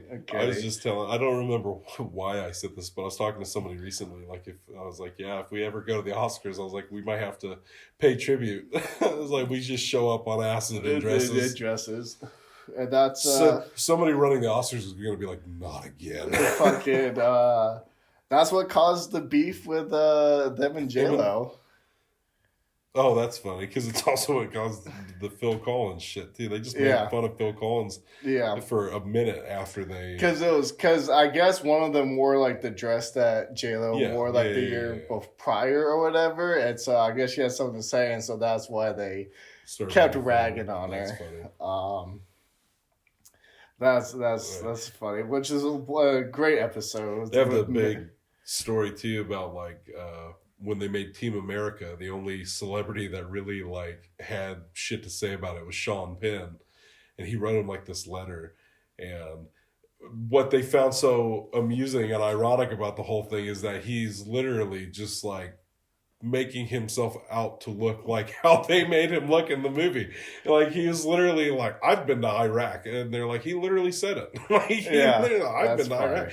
And it's just like, that's so funny. It's this kind of the same thing when they did like the China censorship episode. And then China tried to tell them that they couldn't play the episode. And it's like, they're literally doing exactly what we just made fun of them for doing. They're still the biggest shit kickers in Hollywood, and it's fantastic, and I love it so much. I'm always fond of a good shit kicker, and these guys are the best in the biz because right now, I know the streaming wars was not really. I think that was the one I didn't care for the most of the the specials. Yeah. But honestly, it's so much funnier to me now, knowing that it is like the biggest fuck you.